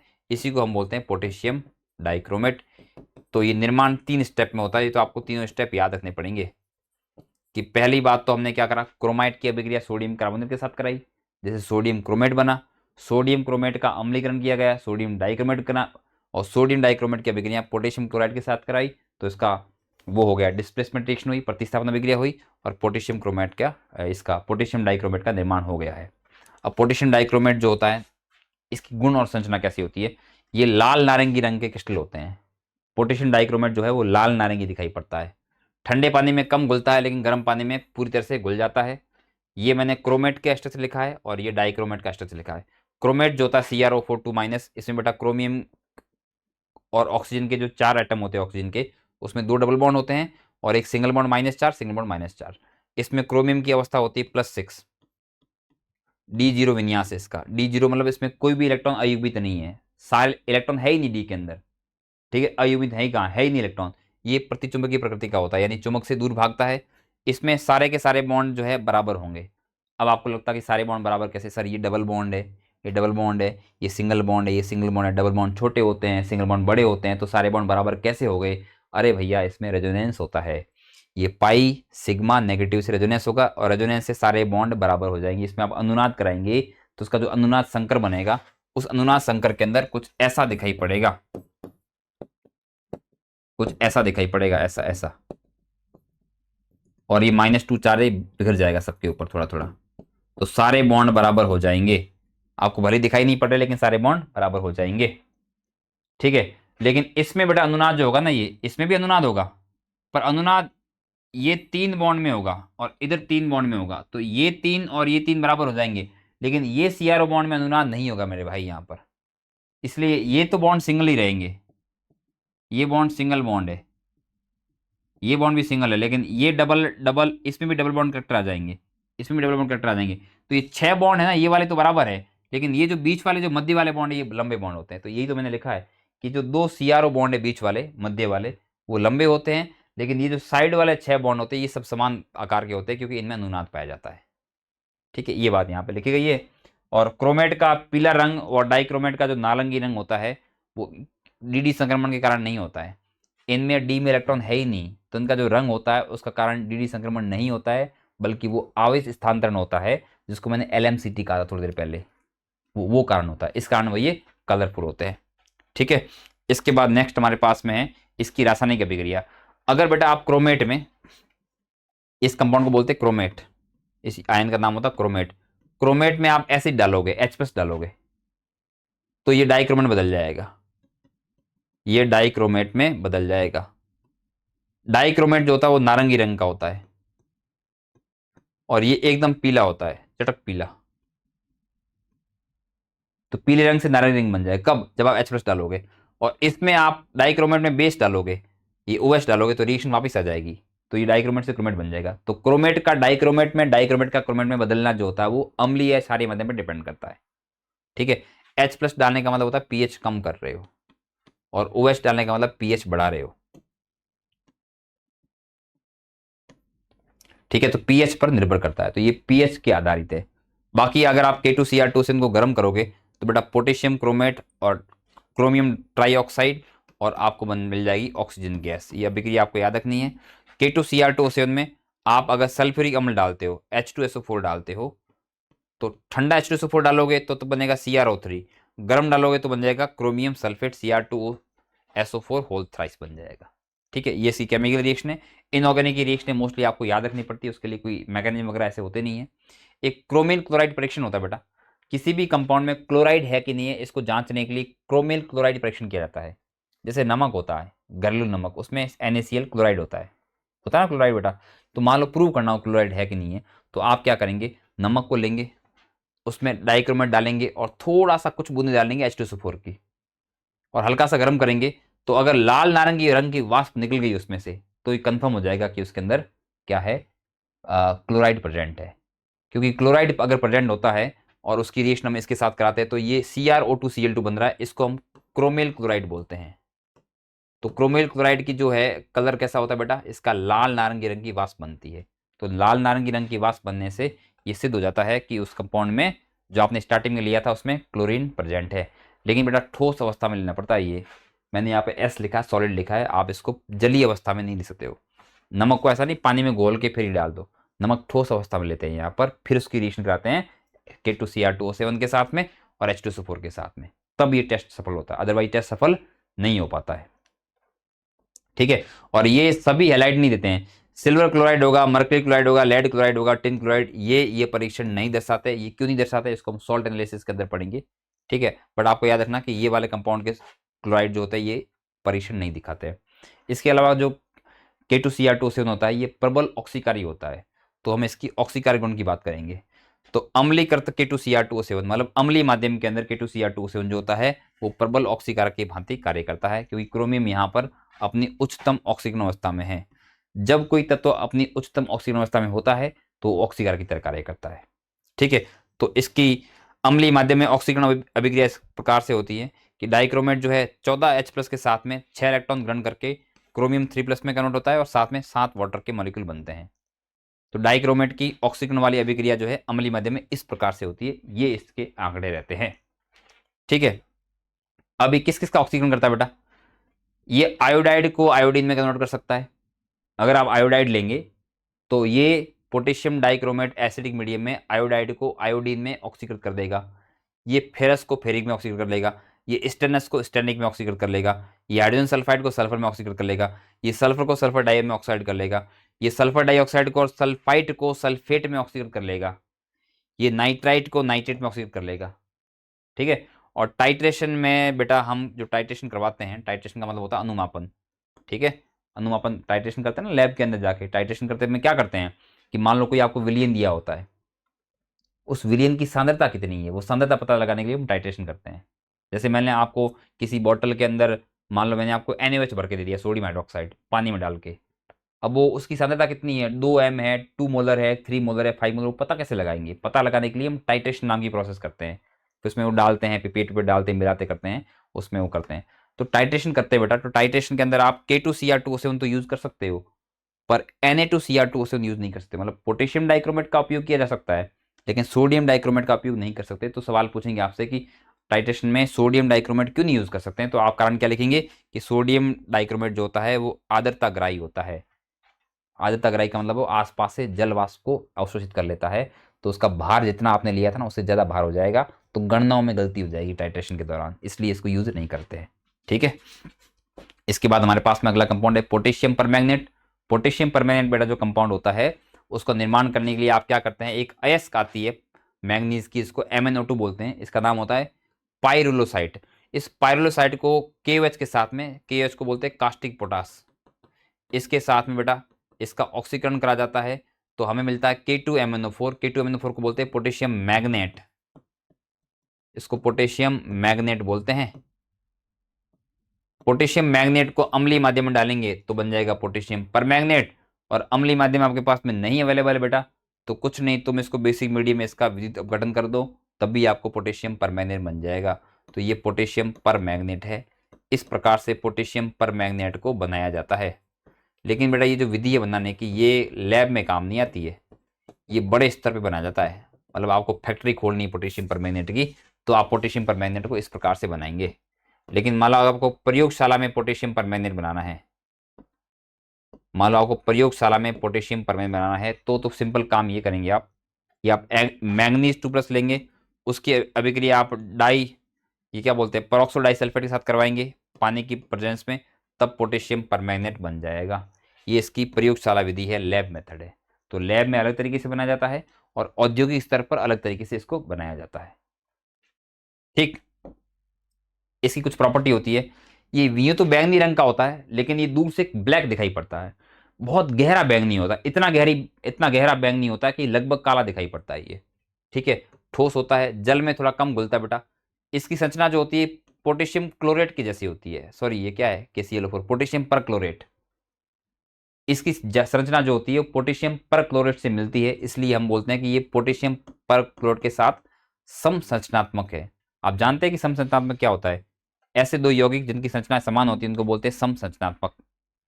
ठीक है, उनको हम क्या बोलते हैं? समसंरचनात्मक।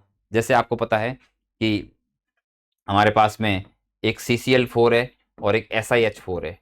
CCl4 की भी संरचना जो होती है वो चतुष्फलकीय होती है और SiH4 की भी चतुष्फलकीय होती है। तो हम बोलेंगे कि ये दोनों कंपाउंड आपस में समसंरचनात्मक है। जिनकी आकृति समान होती है उनको हम समसंरचनात्मक बोलते हैं। और पोटेशियम परमैंगनेट में जो मैग्नेट आयन होता है, जो MnO4- होता है, इसका आपको स्ट्रक्चर बनाया गया यहाँ पर। मैग्नीज के और ऑक्सीजन के 3 तो डबल बॉन्ड होते हैं और एक सिंगल बॉन्ड होता है। और ये सिंगल बॉन्ड में जो ये देखो, ये pi sigma negative, pi sigma negative, pi sigma negative resonance करेगा। रेजोनेंस करेगा तो इसके सारे बॉन्ड बराबर होते हैं। पर मैग्नेट में सारे बॉन्ड बराबर होते हैं। ठीक है, सभी बॉन्ड बराबर होते हैं। तो इसमें अगर आप मैग्नीज की ऑक्सीजन अवस्था दिखा लोगे तो +7 आएगी। +7 में इसके पास में डी में कोई इलेक्ट्रॉन नहीं होते हैं। D0 विन्यास होता है इसका बेटा। ठीक है, इलेक्ट्रॉन जब इसके पास में है ही नहीं तो ये प्रतिचुंबकीय हो जाएगा। इसका रंग जो होता है वो LMCT के कारण होता है। LMCT होता है चार्ज ट्रांसफर, उसको बोलते हैं बेटा, ligand to metal charge transfer, यानी कि आवेश स्थानांतरण। ठीक है, इसका संकरण को लेके विवाद है।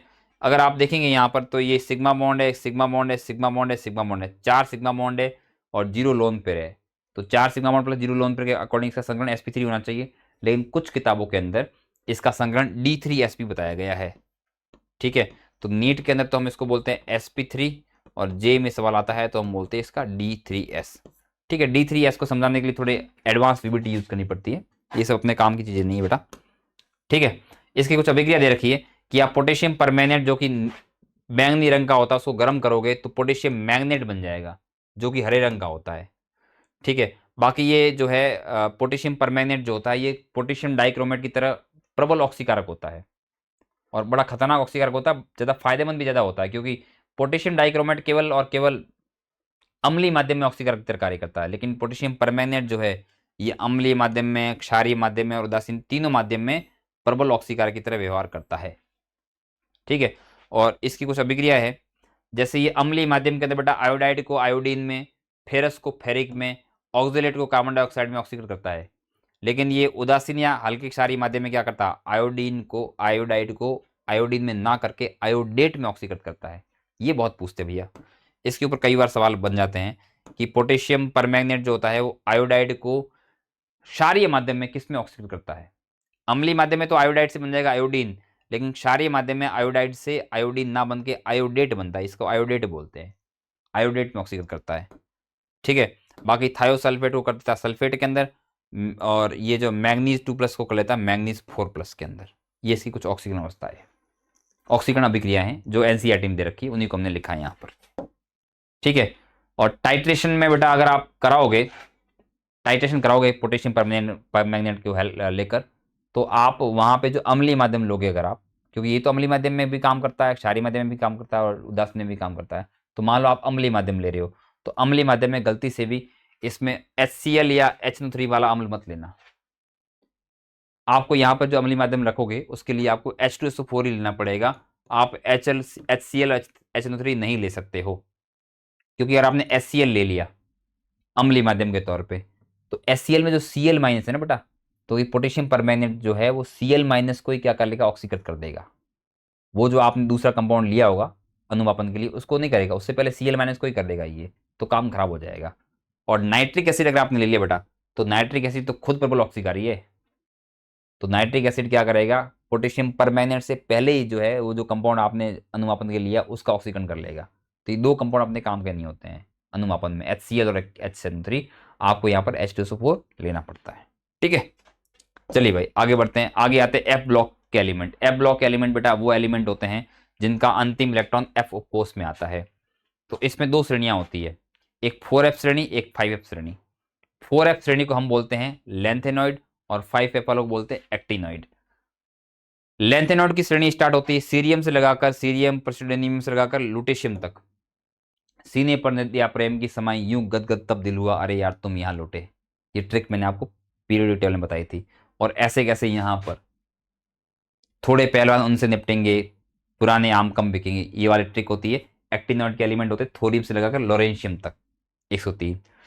ये जो आपके लैंथेनॉइड होते हैं बेटा, इनकी सामान्य ऑक्सीजन अवस्था होती है +3, नॉर्मली +3 अवस्था दिखाते हैं, लेकिन कभी कभार ये +2 या +4 दिखा लेते हैं, लेकिन +2 और +4 में स्थायी नहीं होता, ये स्थायी तो +3 है इनकी, लेकिन ये +2 और +4 में होंगे तो ये जो है इनकी +3 में परिवर्तित होने की प्रवृत्ति रखते हैं।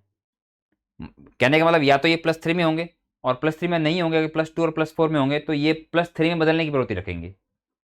ठीक है, और ये आपके एक्टिनॉइड होते हैं बेटा, इनकी +3 होती है, +3 के अलावा ये +4, +5, +6, +7 ये सभी प्रकार की ऑक्सीजन अवस्था दिखा सकते हैं। अब यहां पर एक सवाल बनता है कि एक्टिनॉइड जो होते हैं ना बेटा, वो इतनी सारी अवस्थाएं क्यों दिखा लेते हैं? तो एक्टिनॉइड में जो इलेक्ट्रॉन भरे जाते हैं 7s में, 6d में, 5f वगैरह में भरे जाते हैं इलेक्ट्रॉन, उनमें ऊर्जा का अंतर बहुत कम होता है। तो इलेक्ट्रॉन कभी तो 7s से निकल जाता है, कभी 5f से निकल जाता है, कभी 6d से निकल जाता है, तो इनकी ऊर्जा समतुल्य होती है बेटा, तो इसलिए भिन्न भिन्न प्रकार की ऑक्सीजन अवस्था दिखाते हैं।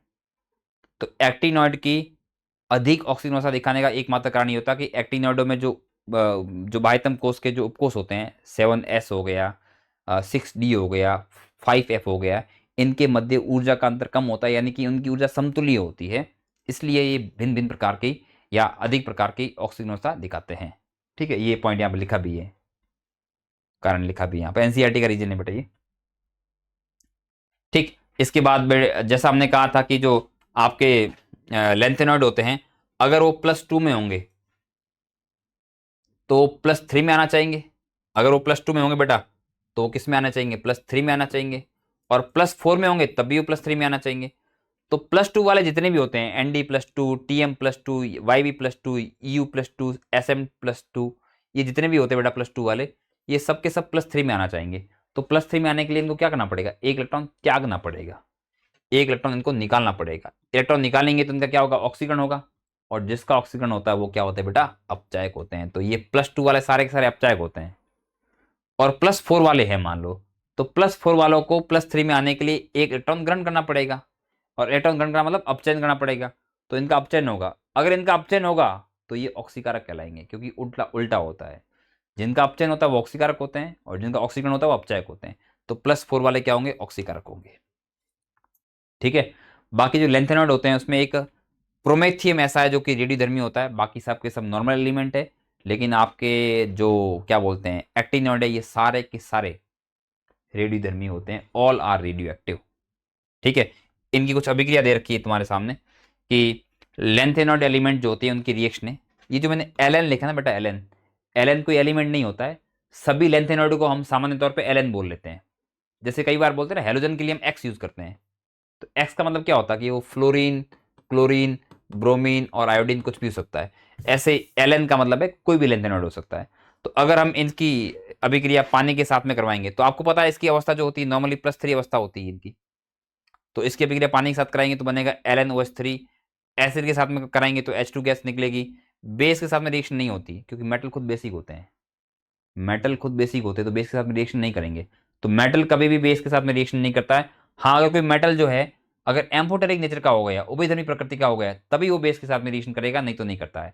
और उभयधर्मी मेटल कौन होते हैं? बेरिलियम, जिंक, टिन और लेड होते हैं। यहाँ ये उभयधर्मी नहीं होते हैं, तो यहाँ पे रिएक्शन नहीं होगी। कार्बन के साथ में इनके रिएक्शन कराएंगे तो कार्बाइड बनाएंगे, LnC2, LN3C वगैरह बन जाएंगे। एन के साथ में रिएक्शन कराएंगे तो LnN बन जाएगा, O के साथ में Ln2O3, और हैलोजन के साथ में LnX3 बन जाएगा। ये रिएक्शन कैसे हुई है? क्रॉस मल्टीप्लाई करके बनाते हैं। जैसे मैं आपसे पूछूं कि ये अभिक्रिया कैसे हुई, तो भैया इनकी लेंथेनम वाले जो एलिमेंट होते हैं, लेंथेनॉइड एलिमेंट, इसकी ऑक्सीजन अवस्था 3 होती है, और ऑक्सीजन की संयोजकता कितनी होती है? 2 होती है। क्रॉस मल्टीप्लाई करो तो क्या बन जाएगा? Ln2O3 बन जाएगा, यही तो लिखा है। तो इस प्रकार से इनकी रिएक्शन क्रॉस मल्टीप्लाई करके कराई जाती है।